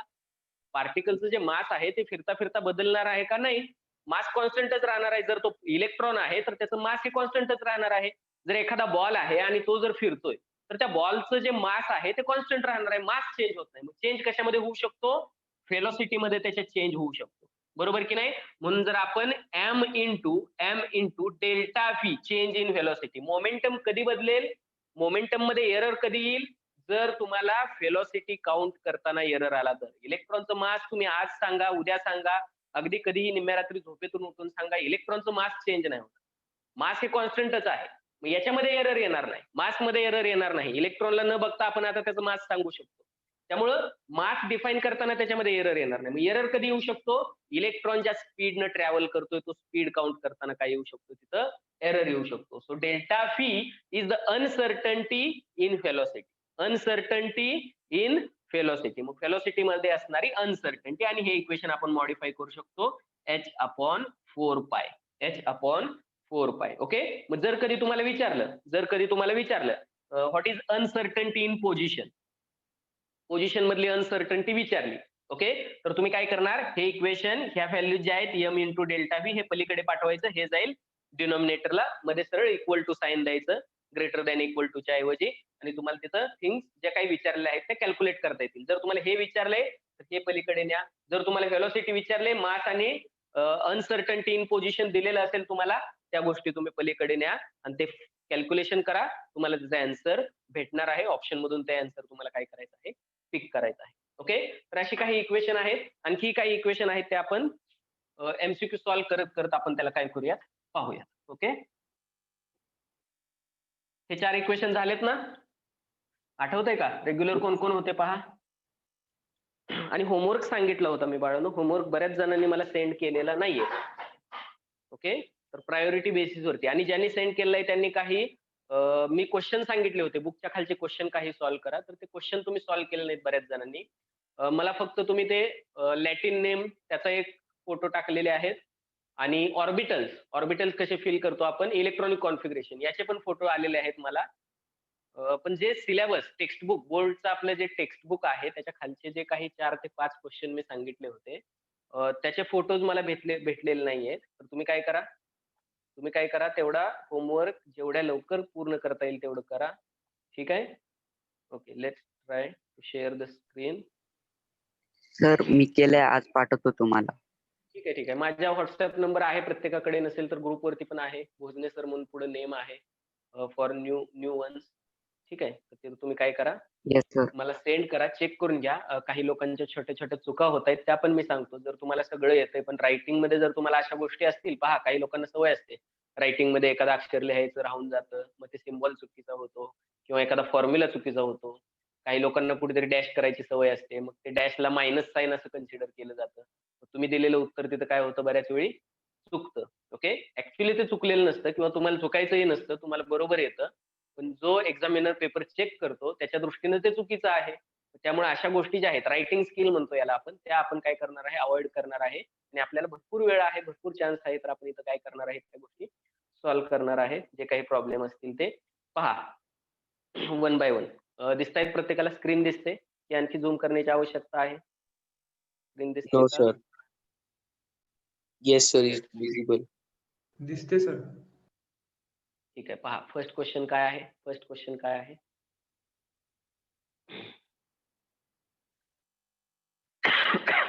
The total number of orbitals in an energy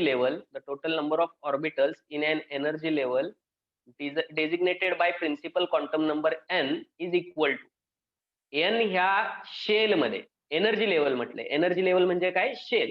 n या शेल मध्ये किती ऑर्बिटल असतात, काय फॉर्म्युला सांगितलं आहे? N square. एन स्क्वेअर, बरोबर की नाही? एन स्क्वेअर हा काय आहे, त्याचा फॉर्म्युला आहे. ओके, एन स्क्वेअर हा फॉर्म्युला आहे. ओके, आठवतोय बाकीच्यांना आठवतोय का? Yes, sir.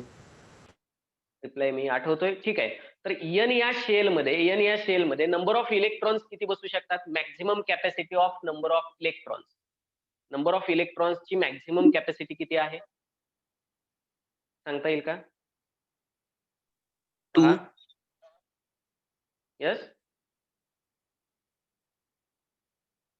2. पुढं काय? n.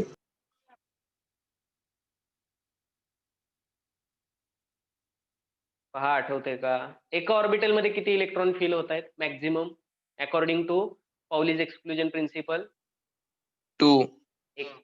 एका ऑर्बिटल मध्ये 2च इलेक्ट्रॉन बसत आहेत, बरोबर का? मी काय विचारलंय, एन ह्या शेल मध्ये टोटल किती इलेक्ट्रॉन बसू शकतात, एन ह्या शेल मध्ये टोटल किती इलेक्ट्रॉन बसू शकतात, मॅक्झिमम कॅपॅसिटी काय? जर एन ह्या शेल मध्ये एन स्क्वेअर एवढे ऑर्बिटल आहेत, तर त्याच्या डबल टाइम्स इलेक्ट्रॉन काय होणार आहेत तिथे, अकॉमोडेट होणार आहे. का तर एका ऑर्बिटल मध्ये 2 इलेक्ट्रॉन अकॉमोडेट होतात, म्हणून इथं काय आन्सर असणार आहे तुमचं, 2n² एवढे इलेक्ट्रॉन फिल होणार आहेत तिथं. ओके, पण विचारले काय तुम्हाला, फक्त ऑर्बिटल विचारलेलं आहे, इलेक्ट्रॉन विचारलं नाही. जस्ट वेट, काहीतरी प्रॉब्लेम येतोय. ठीक आहे, ओके, आन्सर काय असेल तुमचं, सी, n² असणार आहे. ठीक आहे, ऑर्बिटल विचारलेला आहे. जर इलेक्ट्रॉन विचारलं असतं तर तुमचं आन्सर काय असतं, टोटल नंबर ऑफ इलेक्ट्रॉन्स किती आहेत विचारलं असतं, तर किती अकॉमोडेट होऊ शकतात हे विचारलं असतं, तर तुमचं आन्सर काय आलं असतं, 2n² हे आन्सर आलं असतं. पण विचारलं आहे तुम्हाला फक्त ऑर्बिटल्स, म्हणून तुमचा आन्सर काय असेल, म्हणून तुमचा आन्सर असणार आहे फक्त n². ठीक आहे, आता इथं क्वेश्चन आलेला आहे अनसर्टन्टीवरती. अनसर्टन्टी इन पोझिशन ऑफ, वाचा second question. Second MCQ, uncertainty in position of 0.25 gram particle is 10 raised to minus 5. 10 raised to minus 5. Uncertainty of velocity is dash dash dash. आणि तुम्हाला दिलेलं आहे प्लँक्स कॉन्स्टंटची value. Uncertainty in velocity is काय सांगता येईल पहा. आताच इक्वेशन यूज करायचं आहे. व्हेलॉसिटी अनसर्टन्टी इन व्हेलॉसिटी विचारलेलं आहे. 10 रेस टू मायनस 5 काय दिलेलं आहे तुम्हाला. 10 raise to minus 5. 10 raise to minus 5 हे काय दिलेलं आहे तुम्हाला. Yes 10 raise to minus 5 delta X दिलेला आहे. अनसर्टन्टी इन पोझिशन 0.25 ग्रॅम हे काय दिलेलं आहे. 0.25 ग्रॅम त्या ऑब्जेक्टचं पार्टिकलचं मास दिलेलं आहे. बरोबर की नाही. त्या पार्टिकलचं मास दिलेलं आहे. बघा मग कसं सॉल्व्ह करता येईल आपल्याला. कसं सॉल्व्ह करता येईल पहा. फॉर्म्युला काय होता. फॉर्म्युला काय होता. Delta x into delta P is greater than equal to H upon 4 pi. Okay. त्याला आपण काय मॉडिफाय केला. Delta x into M into delta fee is equal to H upon 4 pi. ठीक आहे. डेल्टा एक्स म्हणजे काय आहे. Delta x is uncertainty, write down this, uncertainty in position. Okay, and delta phi is uncertainty in velocity. delta p म्हणजे uncertainty in momentum. Okay. Delta आहे म्हणजे uncertainty आहे. ठीक आहे. मग आता हे सॉल्व्ह करायचं आहे आपल्याला. दिलेलं काय काय आहे आपल्याला. डेल्टा एक्स दिलेला आहे. डेल्टा एक्स म्हणजे अनसर्टन्टी इन पोझिशन. किती दिलेले आहे. किती दिलेलं आहे. 10 raise to minus 5. 10 raise to minus 5 unit काय होतं. युनिट काय होतं. मीटर होतं का. 10 रेस टू मायनस 5 मीटर. ठीक आहे. अजून काय दिलेलं आहे. मास दिलेला आहे. ओके. मास किती आहे. 0.25 ग्रॅम दिलेला आहे. आपल्याला हे कशात कन्वर्ट करायला लागेल. कशात कन्वर्ट करायला लागेल. यस एच ची व्हॅल्यू दिलेली आहे. Planck's constant 6.6 into 10 raise to minus 34 joule second दिलेला आहे. जर ते जूल मध्ये आहे तर ते एसआय सिस्टीम मध्ये आहे. आणि एसआय सिस्टीम मध्ये मासचं युनिट काय असतं. किलोग्रॅम असतं. मग तुम्ही एम लिहू शकता किलोग्रॅम मध्ये. कसं लिहिता येईल. किलोग्रॅम मध्ये काय लिहिता येईल. यस 0.25 इंटू 10 रेस टू ग्रॅमचं कन्व्हर्जन किलोग्रॅम मध्ये करताय. मोठ्या युनिट मध्ये करताय. 10 रेस टू मायनस 3 न तुम्हाला तिथं काय करायला लागणार आहे. मल्टिप्लाय करायला लागणार आहे. ओके. सगळ्या व्हॅल्यू आहेत. पायची व्हॅल्यू तुम्हाला माहित आहे. पायची व्हॅल्यू माहित आहे. ऑप्शन कोणत्या युनिट मध्ये दिले चेक करूयात.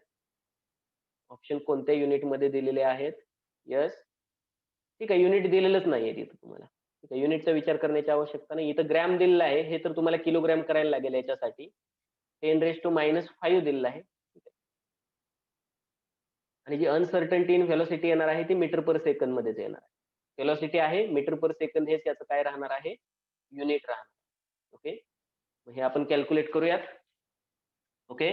सो अनसर्टन्टी इन पोझिशन दिलेला आहे. मास दिलेला आहे. डेल्टा फी विचारलेला आहे. Delta phi uncertainty in velocity विचारलेली आहे. So delta fee is equal to काय सांगता येईल. Delta fee is equal to ह्या दोन टर्म जातील या side. Okay. So h upon 4 pi into delta x into m. H ची व्हॅल्यू माहित आहे तुम्हाला. पुट करा एच ची value 6.6 into 10 raise to minus 34 joule second upon 4 into पायची व्हॅल्यू काय पुट करताय. 3.14 बरोबर का.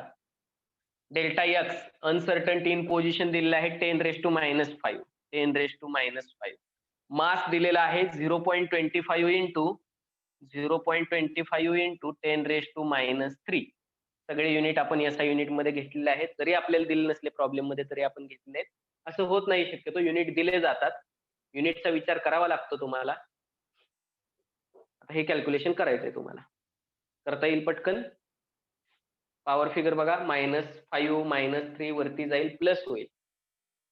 मायनस मायनस दोन्ही मायनस आहेत. इथं -5 -3 -8 झालं. -8 वरती गेल्यानंतर +8 होईल. करताय का काउंट बघा किती होतंय. Calculate it fast.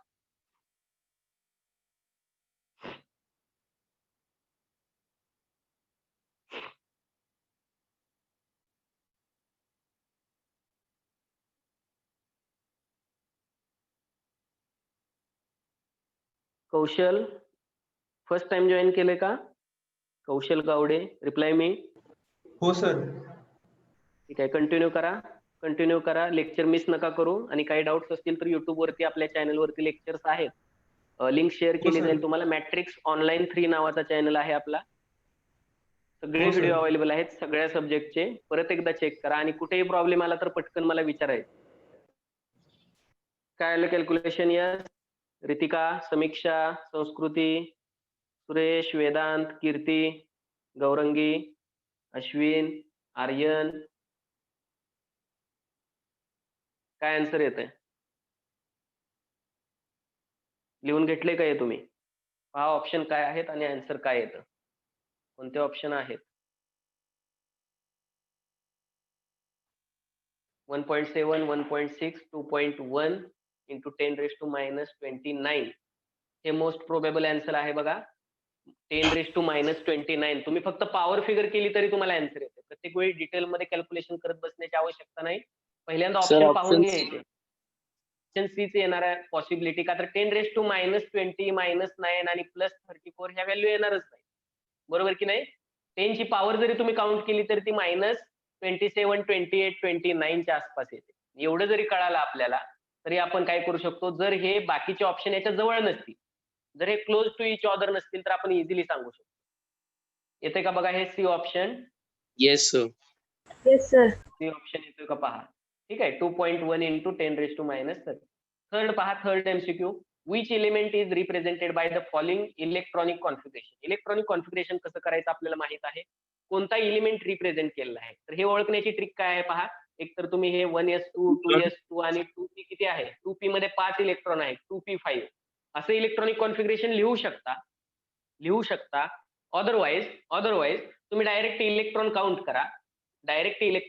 करा. Fluorine sir. जेवढे नंबर ऑफ प्रोटॉन्स असतात तेवढेच नंबर ऑफ इलेक्ट्रॉन्स असतात. बरोबर की नाही?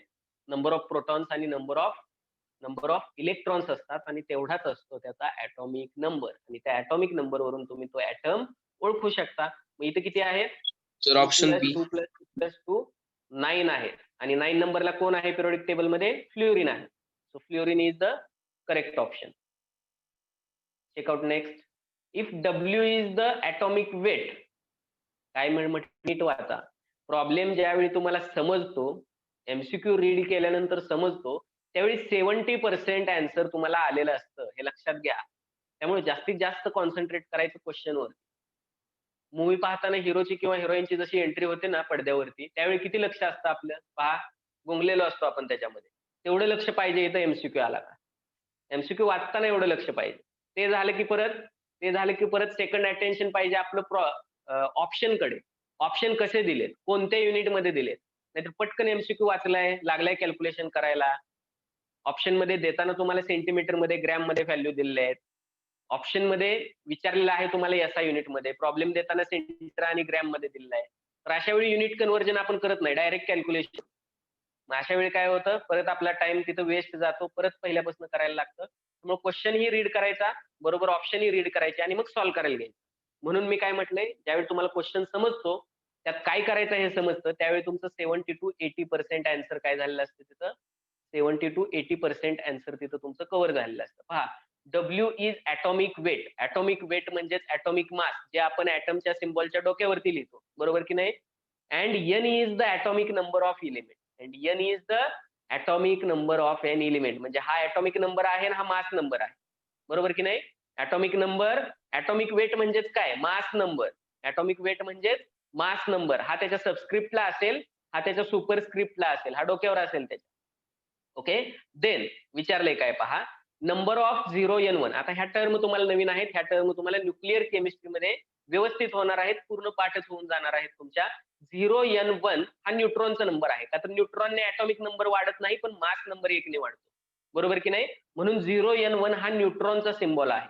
मग number of neutrons is equal to n. आता n काय आहे इथं? n काय आहे? n आहे ऍटॉमिक नंबर. मग ऍटॉमिक नंबर म्हणजे न्यूट्रॉनचा नंबर आहे का? नाहीये. ओके, नाही सर. ऑब्विसली नाहीये. Second, D number option of वाटते सर. 1H1 means proton. आणि number of protons W minus n, म्हणजे mass number minus atomic number केल्यानंतर नंबर ऑफ प्रोटॉन्स भेटतात का? नाही भेटत. नंबर ऑफ प्रोटॉन्स कधी भेटतात आपल्याला? ऍटॉमिक नंबर वरूनच भेटतात डायरेक्टली. जेवढा n तेवढेच 1h1. सी ऑप्शन चेक करा. नंबर ऑफ न्यूट्रॉन 0n1 म्हणजे neutron. Number of neutron is equal to W minus n म्हणजे mass number minus atomic number. हा करेक्ट ऑप्शन आहे. सी ऑप्शन काय आहे? Number of neutron. कसे काढतो आपण number of neutron? Mass number minus atomic number. आणि तेच दिले तुम्हाला. W म्हणजे मास नंबर, n म्हणजे atomic number. Okay. Then last option check करा. Number of electron is equal to, नाही, नंबर ऑफ इलेक्ट्रॉन हे ऍटॉमिक नंबरशी इक्वल असतं. ठीक आहे. इलेक्ट्रॉनचा सिम्बॉल आहे हा. फक्त हे सिम्बॉल कशाचे हे कळलं पाहिजे. हा न्यूट्रॉनचा आहे 0n1. त्याच्यानंतर 1h1 कशाचा आहे? 1h1 प्रोटॉनचा आहे आणि हा इलेक्ट्रॉनचा आहे. हे तुम्हाला लक्षात आलं पाहिजे. फिफ्थ क्वेश्चन पहा. Fifth question, the de Broglie's equation applies. De Broglie's equation जे आत्ताच आपण बोर्डवरती पाहिलं. ओके. हे कशाला अप्लाय होतं? काय? De Broglie's wavelength lambda is equal to h upon p किंवा h अपॉन mv. ओके. म्हणजे कोणत्याही पार्टिकलशी एक असोसिएटेड वेव्ह असते आणि त्या वेव्हची वेव्हलेंथ आपण डी ब्रॉग्लीज इक्वेशनने सांगतो. Okay. All material objects in the motion. Okay. To protons only, to neutrons only, to electrons only. ठीक आहे. इलेक्ट्रॉनला तर अप्लाय होतेच डी ब्रॉग्लीज वेव्हलेंथ. प्रोटॉन आणि न्यूट्रॉन मोशन मध्ये नाही आहेत किंवा ते ऑर्बिट मध्ये फिरत नाहीयेत, ते न्यूक्लियस मध्ये आहेत. म्हणजे बी आणि सी तर येणार नाही. आणि all the material object in the motion. इथं काय आन्सर येणार आहे तुमचं? All the material object in the motion. प्रत्येक मटेरियलला. इलेक्ट्रॉन हे आपण एक्झाम्पल म्हणून घेत होतो, इलेक्ट्रॉन साठी सॉल्व्ह करत होतो. पण डी ब्रॉग्लीज इक्वेशन हे प्रत्येक बॉडीला, की जी बॉडी मोशन मध्ये आहे, प्रत्येक पार्टिकल, प्रत्येक ऑब्जेक्ट की जो मोशन मध्ये आहे, त्याला डी ब्रॉग्लीज वेव्हलेंथचं इक्वेशन जे आपण आता पाहिलं, lambda is equal to h upon its momentum, ते अप्लाय होतं. Okay. So correct option is the A. Yes. Anyone has doubt? Sir question 4 चा आन्सर काय? क्वेश्चन 4 चा आन्सर सी आहे. क्वेश्चन 4 चा आन्सर सी आहे. Number of neutron is equal to mass number minus atomic number. इथं लिहून घ्या व्यवस्थित. तुम्ही प्रॉब्लेम सॉल्व्ह करताना मी पीडीएफ ते पाठवलेलं आहे तुम्हाला ग्रुपवरती. W is atomic weight. Atomic weight म्हणजेच मास नंबर त्याचा. आणि n इज ऍटॉमिक नंबर दिलेला आहे. Mass number minus atomic number, number of neutron. Next पहा. Next, the number of neutrons, sorry, number of electrons in 19K40 म्हणजे potassium. Potassium 19, potassium 40, bracket raise to -1, bracket raise to -1. याच्यामध्ये किती electrons असतील? तर electron आपण कसे सांगू शकतो? ऍटम मधले कसे सांगू शकतो इलेक्ट्रॉन? जेवढा ऍटॉमिक नंबर तेवढेच प्रोटॉन तेवढेच इलेक्ट्रॉन. कधी? जर तो ऍटम न्यूट्रल असेल तर. येते का लक्षात? लक्षात येतंय? लक्षात येते का? पहा, कोणता कंपाऊंड, सॉरी, कोणता ऍटम दिलेला आहे? कोणता ऍटम दिलेला आहे? 19, पोटॅशियम 40, रेस टू -1 म्हटलेला आहे. म्हणजे याच्यावरती -1 हा चार्ज आहे, निगेटिव्ह चार्ज आहे, सिंगल मायनस चार्ज आहे याच्यावरती. ओके. सिंगल मायनस चार्ज कधी येईल? सिंगल मायनस चार्ज कधी येईल? जर त्याने इलेक्ट्रॉन ऍक्सेप्ट केला असेल तर. बरोबर की नाही? जर त्याने इलेक्ट्रॉन ऍक्सेप्ट केला असेल तर. जर समजा हा ऍटम न्यूट्रल आहे, हा ऍटम न्यूट्रल आहे, तर जेवढा ऍटॉमिक नंबर तेवढेच नंबर ऑफ प्रोटॉन्स तेवढेच नंबर ऑफ इलेक्ट्रॉन. त्याच वेळी तो positive charge, 19 positive charge, 19 negative charge एकमेकाला काय होतील? कॅन्सल होतील आणि न्यूट्रल बनलेला आहे. पण इथं -1 चार्ज आहे आणि हा -1 चार्ज कुठून आलेला आहे? -1 चार्ज कुठून आलेला आहे? ज्यावेळी हा एक इलेक्ट्रॉन म्हणजेच एक निगेटिव्ह चार्ज ऍक्सेप्ट करतो, एक इलेक्ट्रॉन ऍक्सेप्ट करतो. मग ह्या 19 मध्ये याने जर एक इलेक्ट्रॉन ऍक्सेप्ट केला तर याच्या पण जवळ बनलेले आहेत आता टोटल 20 इलेक्ट्रॉन. आणि 20 इलेक्ट्रॉन्स आहेत म्हणून त्याच्यावरती काय झालेला आहे? एक निगेटिव्ह चार्ज आलेला आहे. ठीक आहे. तर बाकीचे काय असतील? 21. इथं मास नंबर म्हणजे काय असतात? Number of protons plus number of neutrons. तर जर 19 नंबर ऑफ प्रोटॉन्स आहेत तर 21 काय असणार आहेत? न्यूट्रॉन असणार आहेत तिथं. पण न्यूट्रॉन विचारलं नाही तुम्हाला इलेक्ट्रॉन विचारलेला आहे. मग इलेक्ट्रॉन किती असतील? 20. जर याच्यावरती 2 मायनस चार्ज असतात तर आणखी एक इलेक्ट्रॉन तुम्हाला ऍड करावा लागला असता. बरोबर की नाही? जर याच्यावरती 3 मायनस चार्ज असते तर आणखी एक इलेक्ट्रॉन तुम्हाला ऍड करावा लागला. ओके. पण आपल्याला काय दिलेलं आहे? आपल्याला सिंगल निगेटिव्ह चार्ज दिलेला आहे म्हणून आपण सिंगल इलेक्ट्रॉन त्याच्यामध्ये ऍड केला. याच्या उलट जर तुम्हाला K+ दिलाय, K+ दिलाय, तर K+ कधी होऊ शकतो? जर K जो न्यूट्रल आहे याने एक इलेक्ट्रॉन बाहेर टाकला. एक इलेक्ट्रॉन बाहेर टाकतोय म्हणजे तो एक निगेटिव्ह चार्ज बाहेर टाकतोय. मग याच्याजवळ किती शिल्लक राहतील? पहिला 19 इलेक्ट्रॉन होते, त्याच्यातनं एक गेला तर याच्याजवळ राहतील 18 इलेक्ट्रॉन. ठीक आहे, तर आपल्याला ही केस दिलेली आहे के मायनस. ओके, मग के मायनस मध्ये किती असतील? 20 इलेक्ट्रॉन असतील. पाहूयात ऑप्शन मध्ये आहे का. Let's check the option. ठीक आहे, ऑप्शन आहे option B 20 electron. Okay, next पहा 8th, राईट साइडला टॉपला पहा 8. डी ब्रॉग्लीज इक्वेशन इज, आताच सांगितलं. कोणता डी राहिले. ब्रॉग्लीज इक्वेशन? ऑप्शन यस, 7th राहिलं सर.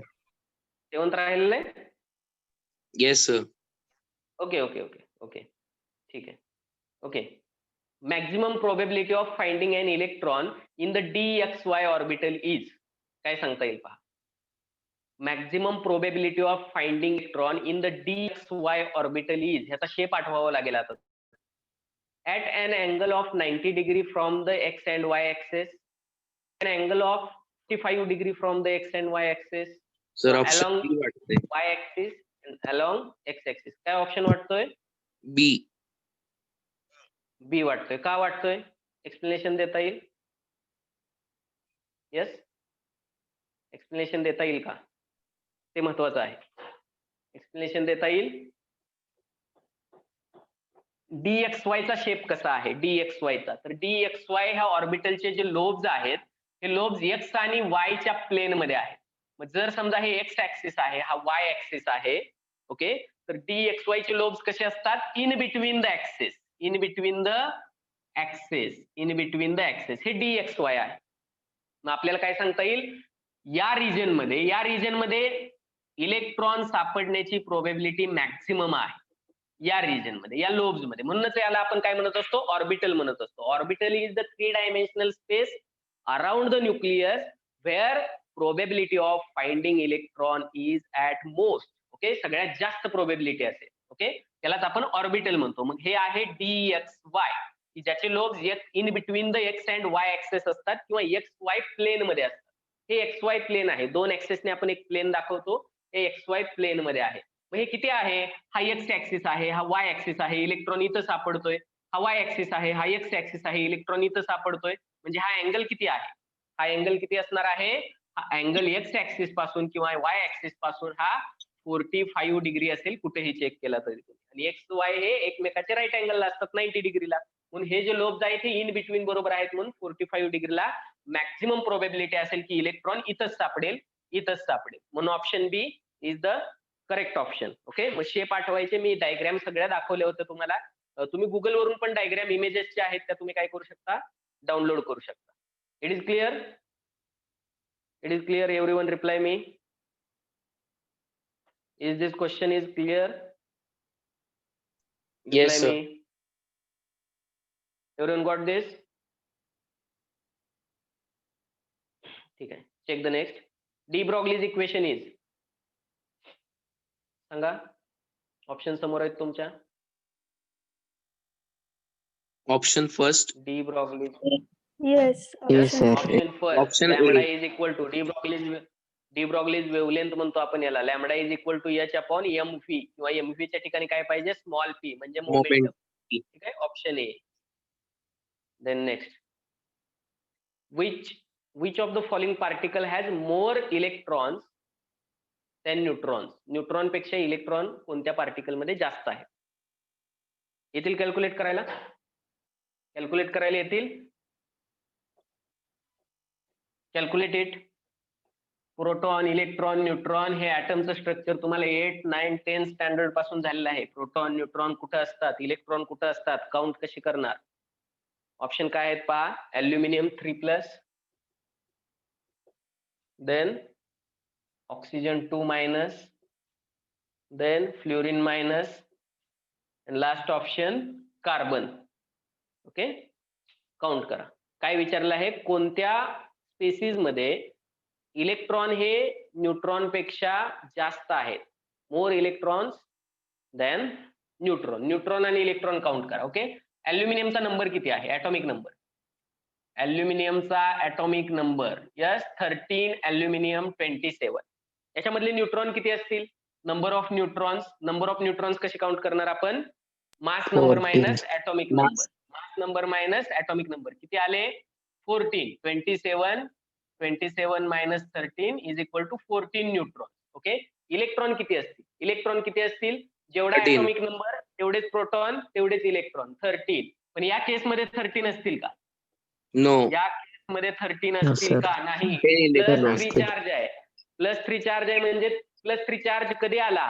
3 इलेक्ट्रॉन त्याने इलिमिनेट केले, 3 इलेक्ट्रॉन लॉस केले, त्यावेळी 3 पॉझिटिव्ह चार्जेस आले. म्हणजे याच्यातून 3 इलेक्ट्रॉन कमी झाले म्हणजे 10 इलेक्ट्रॉन. या केसमध्ये इलेक्ट्रॉन पेक्षा काय विचारलं आहे? प्रोटॉन न्यूट्रॉन पेक्षा इलेक्ट्रॉन जास्त आहेत का? न्यूट्रॉन पेक्षा इलेक्ट्रॉन जास्त आहेत का इथं? आहेत का? नो. न्यूट्रॉन पेक्षा इलेक्ट्रॉन जास्त आहेत का? नाही. म्हणजे हा ऑप्शन काय झाला? रूल आउट झाला इथं आपला. सेकंड चेक करा. ऑक्सिजन 8, ऑक्सिजन 16 हा झाला ऑक्सिजनचा न्यूट्रल ऍटम. याच्यामध्ये न्यूट्रॉन किती आहेत? न्यूट्रॉन काउंट करा. Neutron 16 minus 8 is equal to 8 neutron. 8 neutron भेटले याच्यामध्ये. इलेक्ट्रॉन किती असतील? जर हा न्यूट्रल आहे तर याच्यामध्ये 8 इलेक्ट्रॉन आहेत. ठीक आहे. पण -2 आहे. मग -2 कधी आला? गेन केल्यावर. गेन केले. किती गेन केले? 2. -2 आहे म्हणून 2 इलेक्ट्रॉन गेन केले याने. म्हणजे याच्याजवळ किती झाले? 10. तर या केसमध्ये तुम्ही सांगू शकताय न्यूट्रॉन पेक्षा इलेक्ट्रॉन जास्त आहेत. बरोबर की नाही? न्यूट्रॉन पेक्षा इलेक्ट्रॉन जास्त आहेत. म्हणजे हा करेक्ट ऑप्शन आहे. बाकीचेही चेक करूयात. फ्लोरीन जर न्यूट्रल असेल 9 फ्लोरीन 19 हा काय आहे त्याचा? ऍटॉमिक नंबर आणि मास नंबर आहे ते त्याचे. नंबर ऑफ न्यूट्रॉन्स काउंट करा. 19 मायनस 9 म्हणजे 10 न्यूट्रॉन आहे त्याच्यामध्ये. इलेक्ट्रॉन किती असतील? न्यूट्रल मध्ये 9 असतात. सिंगल मायनस चार्ज आहे म्हणजे 1 इलेक्ट्रॉन गेन केलेला आहे. म्हणजे 9 electrons original plus 1 electron is equal to 10 electron. इथं काय सांगता येईल तुम्हाला? 10 न्यूट्रॉन 10 इलेक्ट्रॉन इक्वल आहेत. मोर दॅन नाही म्हणू शकत आपण. Okay. Electrons are more than neutrons नाही म्हणू शकत का? तर ते इक्वल आहेत. कार्बन मध्ये 6 कार्बन 12 काय सांगता येईल? 6 कार्बन 12 तर याच्यामध्ये 6 न्यूट्रॉन्स असतील 6 इलेक्ट्रॉन्स असतील. तर याच्यामध्ये काय नाहीये? इलेक्ट्रॉनची संख्या ही न्यूट्रॉन पेक्षा जास्त नाहीये. ओके. मग करेक्ट ऑप्शन काय असेल? बी. ऑक्सिजन 2 मायनस हा काय असणार आहे आपला? करेक्ट ऑप्शन असणार आहे. Okay. Option B. Everyone got this? समजतंय Yes, का? sir. ओके. नेक्स्ट पहा. Simultaneous determination of exact position and momentum of an electron is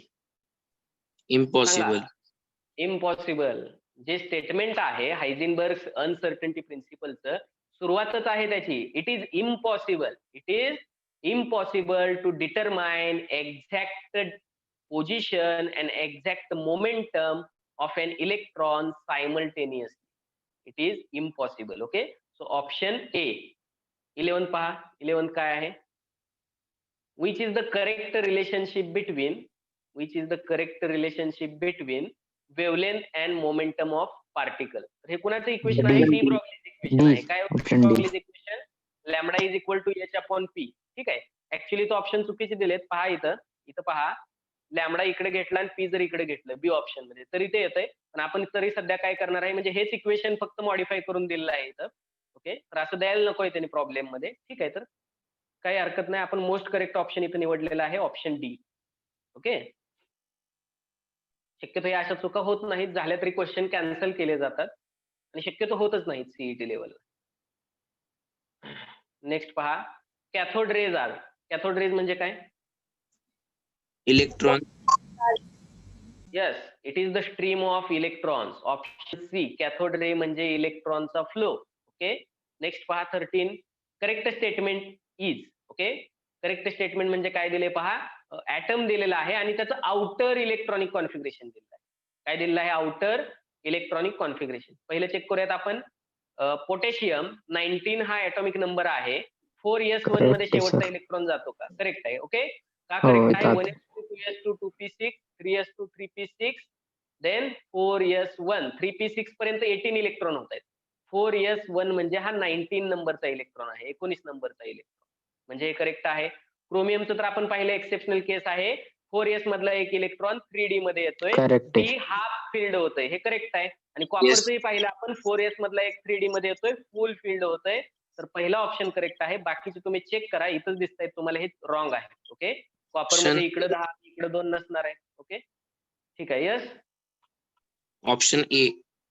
option A. Okay, 14 number पहा. 14 number of unpaired electron in manganese 4+ is. पहा विचारले काय, number of unpaired electron in manganese 4+ is. मॅंगनीजचा atomic number कोण सांगेल मला? मॅंगनीजचा atomic number कोण सांगेल? No, wrong. परत ट्राय करा. काय सांगितलं मी? डी ब्लॉकच्या पहिल्या सिरीज मध्ये scandium, titanium, vanadium, chromium, manganese. Scandium असतो 21 ला. Scandium, titanium, vanadium, chromium, manganese, iron, cobalt, nickel, copper, zinc. Start होते पहिली सिरीज 21 ला, 22, 23, 24, 25, 26, 27, 28, 29 ला कॉपर आणि 30 ला झिंक. ही पहिली सिरीज आहे, ही तुमची पाठच होणार आहे. 12th मध्ये तुम्हाला डी ब्लॉक एलिमेंट मध्ये याच्या सगळ्या प्रॉपर्टीज, ऑक्सिडेशन स्टेट, ह्या पूर्ण सिरीजच्या तुम्हाला स्टडीसाठी आहेत. ओके, सो मॅंगनीजचा नंबर किती आहे? 25. मग 25 मॅंगनीज. याचं इलेक्ट्रॉनिक कॉन्फिगरेशन लिहूयात आपण. काय येईल इलेक्ट्रॉनिक कॉन्फिगरेशन बघा? According to Aufbau diagram, according to Aufbau diagram, according to according to Aufbau diagram, according to rule of maximum electricity आणि Pauli's Pauli's exclusion principle. Okay, काय येणार आहे? 1s2, 2s2, 2p6, 3s2, 3p6, 4s2, 3d, 4s2, 3d. काय सांगितलं मी? 20 च्या above. इथपर्यंत 20 complete होत आहेत, इथपर्यंत 20 कम्प्लीट होत आहेत 4s पर्यंत. 3p पर्यंत 18 कम्प्लीट होत आहेत, 4s पर्यंत 20 कम्प्लीट होत आहेत. 20 च्या अबोव जेवढा नंबर आहे तेवढे डी मध्ये असतात. म्हणजे डी मध्ये किती झाले? 5 झाले. डी मध्ये किती झाले? 5 झाले. डी एक्झॅक्टली हाफ फील्ड आहे, म्हणजे स्टेबल आहे. जर इथं 4 वगैरे असतील तर इकडून इकडे आपल्याला एक इलेक्ट्रॉन ट्रान्सफर करावा लागला असता, जे कुणाच्या बाबतीत होतं? क्रोमियमच्या केसमध्ये होतं. ते कुणाच्या केसमध्ये होतं? क्रोमियमच्या केसमध्ये. ओके, मग जर मी इथं आउटर इलेक्ट्रॉनिक कॉन्फिगरेशन काढलं, तर हे आहे 4s2 आणि 3d मध्ये किती आहेत? 3d मध्ये 5 ऑर्बिटल आहेत. 3d मध्ये त्याच्यामध्ये किती इलेक्ट्रॉन आहेत? 5 इलेक्ट्रॉन आहेत, अनपेअर्ड इलेक्ट्रॉन. ठीक आहे, आता हे देताना तुम्हाला असं दिलेलं आहे. ओके, देताना हे असं दिलेलं आहे. लक्षात ठेवा, जाताना जे इलेक्ट्रॉन आहेत, ज्यावेळी तुम्हाला इलेक्ट्रॉन काय करायचे आहेत? इलेक्ट्रॉन इलिमिनेट करायचे आहेत, त्यावेळी ते इलेक्ट्रॉन 4s मधून पहिल्यांदा इलिमिनेट. त्यावेळी इलेक्ट्रॉन कशामधून इलिमिनेट होतात? 4s मधून. आणि त्याच्यानंतर इलेक्ट्रॉन कुठून इलिमिनेट होतात? 3d मधून. म्हणजे पहिल्यांदा तुम्हाला इलेक्ट्रॉन इमिट करायचे आहेत 4s. मॅंगनीजची कोणती ऑक्सिडेशन स्टेट दिलेली आहे? 4+. मॅंगनीजचं कन्व्हर्जन मॅंगनीज 4+ मध्ये होण्यासाठी किती इलेक्ट्रॉन इमिट करावे लागतील? त्याला 4 इलेक्ट्रॉन्स काय करावे लागतील? इमिट करावे लागतील. सुरुवातीला तुम्हाला कशामधले इलेक्ट्रॉन इलिमिट करायचे आहेत? आउटर ऑर्बिट मधले, म्हणजे मेन शेल पाहायची. मेन शेल कोणती आहे? 4s. 4s 3d पेक्षा 4e शेल हायर आहे. फिलिंग ऑफ इलेक्ट्रॉन मध्ये काय होतंय? 4s मध्ये पहिल्यांदा भरतात, 3d मध्ये नंतर भरतात इलेक्ट्रॉन. ओके, पण ज्यावेळी इलेक्ट्रॉन लॉस करायची वेळ येते त्यावेळी 4s मधले पहिल्यांदा जातील, 3d मध्ये नंतर जातील. हे 12th मध्ये डी ब्लॉक मध्ये तुम्हाला सगळं होणार आहे. ओके, मग इथला 1 इलेक्ट्रॉन गेला, हे 2 इलेक्ट्रॉन गेले. ठीक आहे, अजून किती घालवायचे? अजून 2 घालवायचे आपल्याला. मग इथला 1 गेला आणि इथला 1 गेला. हे आता 4 इलेक्ट्रॉन आपण काय केले? इलिमिनेट केले. विचारले काय? Unpaired electrons. अनपेअर्ड समजतं? अनपेअर्ड म्हणजे सिंगल इलेक्ट्रॉन. किती आहेत? 3 आहेत? 3 आहेत. अनपेअर्ड इलेक्ट्रॉन 3 इलेक्ट्रॉन्स आहेत अनपेअर्ड. आणि जर इलेक्ट्रॉन्स असे असतील, एखाद्या ऑर्बिटल मध्ये इलेक्ट्रॉन असे असतील, तर याला आपण अनपेअर्ड म्हणणार का? नाही. याला काय म्हणतो आपण? Electron pair. इलेक्ट्रॉन पेअर म्हणतात, किंवा याला आपण काय म्हणणार? Paired electron. पेअर्ड इलेक्ट्रॉन्स अशी टर्मिनॉलॉजी आहे, याला पेअर्ड इलेक्ट्रॉन्स म्हणतो आपण. ठीक आहे, मग अनपेअर्ड म्हणजे सिंगल इलेक्ट्रॉन. किती आहेत? 3 आहेत. आहे का ऑप्शन मध्ये? Let's check. ठीक आहे, 3 इलेक्ट्रॉन्स फर्स्ट ऑप्शन आहे. ओके, पहिलाच ऑप्शन आहे. नेक्स्ट पहा, when the azimuthal quantum number has a value of L is equal to 0, the shape of orbital is काय सांगता येईल? एल इज इक्वल टू 0 म्हणजे काय? कोणती सबशेल? S S. मग एस चा शेप कसा असतो? स्पेरिकल. स्पेरिकल. ऑप्शन काय येईल? ऑप्शन काय येईल? Option C. ऑप्शन सी येईल. म्हणजे तुम्हाला इथं काय लक्षात ठेवण्यासारखं आहे पहा. लक्षात ठेवण्यासारखं काय आहे? शेप पण ऑर्बिटलचे लक्षात ठेवण्यासारखे आहेत. एलच्या व्हॅल्यूज 0, 1, 2, 3 अशा असतात. आणि रिलेटेड ऑर्बिटल किंवा सबशेल कोणती असते? सबशेल कोणती असते? एल ची व्हॅल्यू जर 0 असेल तर एस, 1 असेल तर पी, 2 असेल तर डी आणि 3 असेल तर F. S P D F 0, 1, 2, 3 हे लक्षात ठेवायचंय तुम्हाला. मग एल ची व्हॅल्यू दिली आहे तुम्हाला. एल इज इक्वल टू 0 म्हणजे कोणतं ऑर्बिटल आहे? S orbital. आणि एस ऑर्बिटलचा शेप पाहिला आपण स्पेरिकल असतो. एस ऑर्बिटलचा शेप कसा असतो? स्पेरिकल असतो. एस ऑर्बिटलचा शेप स्पेरिकल. पी चा डंबेल शेप, डी चा डबल डंबेल शेप आणि एफ चा हा जवळपास ट्रिपल डंबेल शेप असतो, पण तो तुमच्या सिलेबसला नाही येतो. ठीक आहे. ओके. मग ऑप्शन काय असेल तुमचा? Option number C option. Option number spherical कुठं आहे? सी ला. ठीक आहे. सी ऑप्शन असेल. 16 काय आहे पहा. In which one of the following pairs experimental observation and phenomenon does the experimental observation correctly account for phenomenon. म्हणजे एका ठिकाणी तुम्हाला एका बाजूला एक्सपेरिमेंटल ऑब्झर्वेशन दिलंय, एका ठिकाणी त्याच्या रिलेटेड असणारी फेनॉमेनॉन दिले आणि विचारले कोणता ऑप्शन बरोबर आहे. ठीक आहे. The photo electric effect phenomenon कोणते असते त्याला? फोटो इलेक्ट्रिक इफेक्टला द न्यूक्लिअर ॲटम वगैरे. ठीक आहे. येणार नाही हे. तर फोटो इलेक्ट्रिक इफेक्ट हा पार्टिकल नेचर ऑफ लाईटने काय करतो आपण? एक्सप्लेन करतो. Option A is wrong. Option B पहा. एक्सपेरिमेंटल ऑब्झर्वेशन काय आहे? Emission spectra. इमिशन स्पेक्ट्रा आपण स्टडी केले आहे पहा. तर फेनॉमेनॉन काय असते? The quantization of energy. तर हे करेक्ट ऑप्शन आहे. इमिशन स्पेक्ट्रम आपण जो पाहतो त्याच्यामध्ये वेगवेगळ्या वेव्हलेंथला आपल्याला लाईन भेटते आणि वेगवेगळ्या वेव्हलेंथचे रेडिएशन भेटतात. म्हणजेच काय? त्या वेगवेगळ्या वेव्हलेंथची एनर्जी पण वेगवेगळी असते. जेवढी वेव्हलेंथ जास्त तेवढी एनर्जी कमी, जेवढी वेव्हलेंथ कमी तेवढी एनर्जी जास्त. म्हणजे अपोजिट रिलेशन आहे, ते सांगितलेलं आहे. म्हणून option B is the correct option. Emission spectra the quantization of energy. म्हणजे एनर्जीला आपण काय करतो? क्वांटिफाय करतो आपण तिथं. ठीक आहे. अल्फा पार्टिकल स्कॅटरिंग माहित आहे आपल्याला. रुदरफोर्डचा एक्सपेरिमेंट होता, गोल्ड फॉइल एक्सपेरिमेंट. ठीक आहे. क्वांटाइज्ड इलेक्ट्रॉन ऑर्बिट वगैरे हे येणार नाही. अल्फा पार्टिकल स्कॅटरिंग आहे आपल्या सिलेबसला. ओके. कुणी केलं अल्फा पार्टिकलचं स्कॅटरिंग? गोल्ड फॉइल यूज करून रुदरफोर्ड एक्सपेरिमेंट होता तो. आणि एक्सरे स्पेक्ट्रा हे नाहीये तुमच्या सिलेबसला. ठीक आहे. हे ऑप्शन मध्ये दिलंय तुम्हाला. अशा बऱ्याच अननोन गोष्टी तुम्हाला ऑप्शन मधून भेटू शकतात. तर एक्सरे स्पेक्ट्रा ऍक्च्युली काय करतो? आयोनायझेशन करतो. आयोनायझेशन करतो म्हणजे एक्सरे ज्यावेळी तुम्ही बंबार्ड करता एखाद्या पार्टिकल वरती त्यावेळी त्याच्यातले इलेक्ट्रॉन निघून जातात आणि इलेक्ट्रॉन निघून गेला का न्यूट्रल ॲटमचा काय बनतो? आयन बनतो. ठीक आहे. 5 मिनिट राहिले पहा आपल्याकडे. ऑप्शन बी असेल इथं. Okay. Next 17 number. A 200 gram golf ball is moving with a speed of 5 metre per hour. The associated wavelength is. आता इथं डी ब्रॉग्लीज इक्वेशन यूज करायला लागणार आहे आपल्याला. De Broglie's equation. Lambda is equal to H upon p. पण p म्हणजे momentum म्हणजेच m v. Mass दिलंय, व्हेलॉसिटी दिलेली आहे. मास दिलेला आहे त्या गोल्फ बॉलचं, व्हेलॉसिटी पण दिलेलं आहे. 200 gram golf ball. Given things काय असतील तुमच्या? गिवन थिंग्स काय असतील? Given things yes. मास दिलेला आहे. Mass of object 200 gram. ठीक आहे. Mass of object 200 gram. Speed म्हणजेच व्हेलॉसिटी. व्हेलॉसिटी किती आहे? 5 metre per hour. 5 metre per hour. The associated wavelength विचारलेली आहे. Associated wavelength lambda is equal to. H ची व्हॅल्यू दिली आहे पहा 6.625 असते. 626 असते. पण त्यांनी काय दिलंय आपल्याला? 6.625. ठीक आहे. एवढा एरर येऊ शकतो. शेवटच्या पॉईंट मध्ये थोडंफार वेगळ्या फिगर्स दिल्या जाऊ शकतात. Into 10⁻34 joule second. Okay. Solve करता येईल का पहा आपल्याला? हे सॉल्व्ह करता येईल का? जमतंय का? फॉर्म्युला माहित आहे. Lambda is equal to H upon P. That is lambda is equal to H upon M V. आणि लॅम्बडाच विचारलंय तुम्हाला. लॅम्बडाच विचारलेला आहे. ओके. मग व्हॅल्यू पुट करत असताना पहिल्यांदा पहा जूल सेकंद मध्ये आपण एच ची व्हॅल्यू घेतोय. ज्यावेळी आपण प्लँक्स कॉन्स्टंट जूल सेकंद मध्ये घेतोय त्यावेळी ही एसआय व्हॅल्यू आहे. आणि ज्यावेळी एसआय युनिट मध्ये घेतो त्यावेळी ह्या गोष्टी पण काय पाहिजेत आपल्याला? SI युनिट मध्ये पाहिजे तरच कॅल्क्युलेशन करायला पुढे जाईल.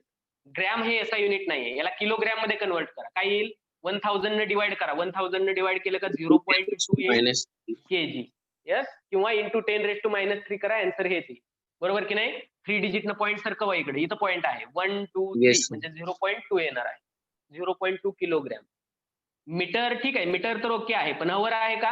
अवर नाहीये. मीटर अवर नाहीये म्हणजे काय असू शकतं? हे सेकंद पाहिजे आपल्याला इथं, म्हणजे 5 डिवायडेड बाय 1 अवर दिलेला आहे. जर याला मी 60 ने डिवाइड केलं तर याचं कन्व्हर्जन मिनिट मध्ये होणार आहे.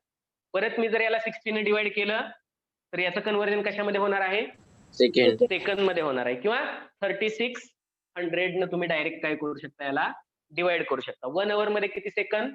1 hour is equal to 3600 second. Therefore 3600 ने आपण याला डिवाइड केलं, त्यावेळी याचं युनिट बनलं मीटर पर सेकंद. त्यावेळी याचं युनिट काय बनेल? Metre per second. ठीक आहे, आता सगळ्या व्हॅल्यू आले. आता ह्या व्हॅल्यू तुम्ही काय करू शकता? फॉर्म्युल्यामध्ये पुट करू शकता. Okay, put the value of Planck's constant 6.625 into 10⁻³ divided by mass दिलेला आहे 0.2 kg इंटू व्हेलॉसिटी दिलेली आहे 5 डिवायडेड बाय 3600. ठीक आहे, हे डिनॉमिनेटरचा डिनॉमिनेटर कुठे जाईल?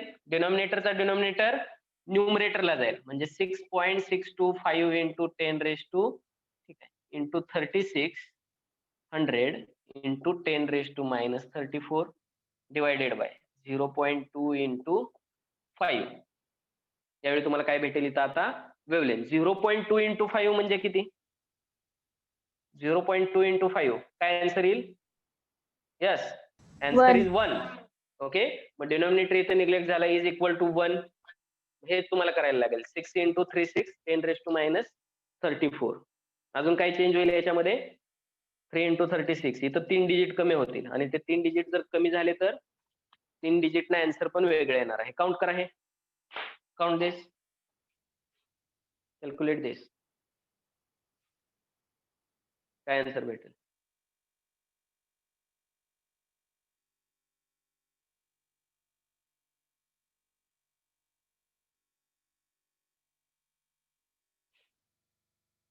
ओके, स्क्रीन शेअर होत नाहीये.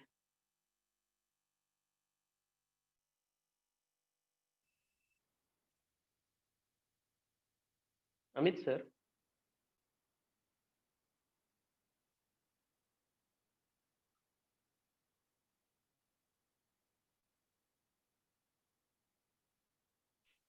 हा सर तुम्ही परत होस्ट केलं मी तुम्हाला, होईल आता.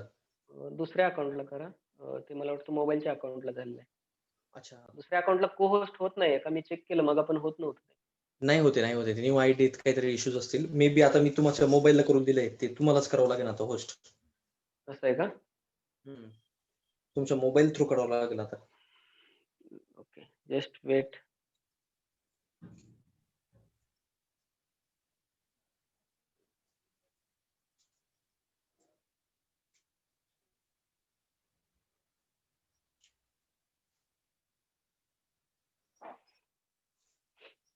आलं का रे आन्सर? Yes sir. किती आलं? 2.38 इंटू 10⁻30 -30. 2 पॉइंट येतं? 2 पॉइंट येतं का बघा, का काही चुकतंय आपलं? यस, ठीक आहे. 10⁻30 च्या ऑर्डर मध्ये आहे. 10⁻30 च्या ऑर्डर मध्ये आहे. पहिल्या फिगर जर काही मिसिंग झाले असतील तर आपण पाहूयात. ठीक आहे, हा प्रॉब्लेम नंतर. 10⁻30 म्हणजे इथं तरी करेक्ट ऑप्शन काय आहे? बी आहे. ओके, त्याच्यानंतर पहा अमित सर, 2च मिनिटं बरं का. For an electron, if the uncertainty in velocity is delta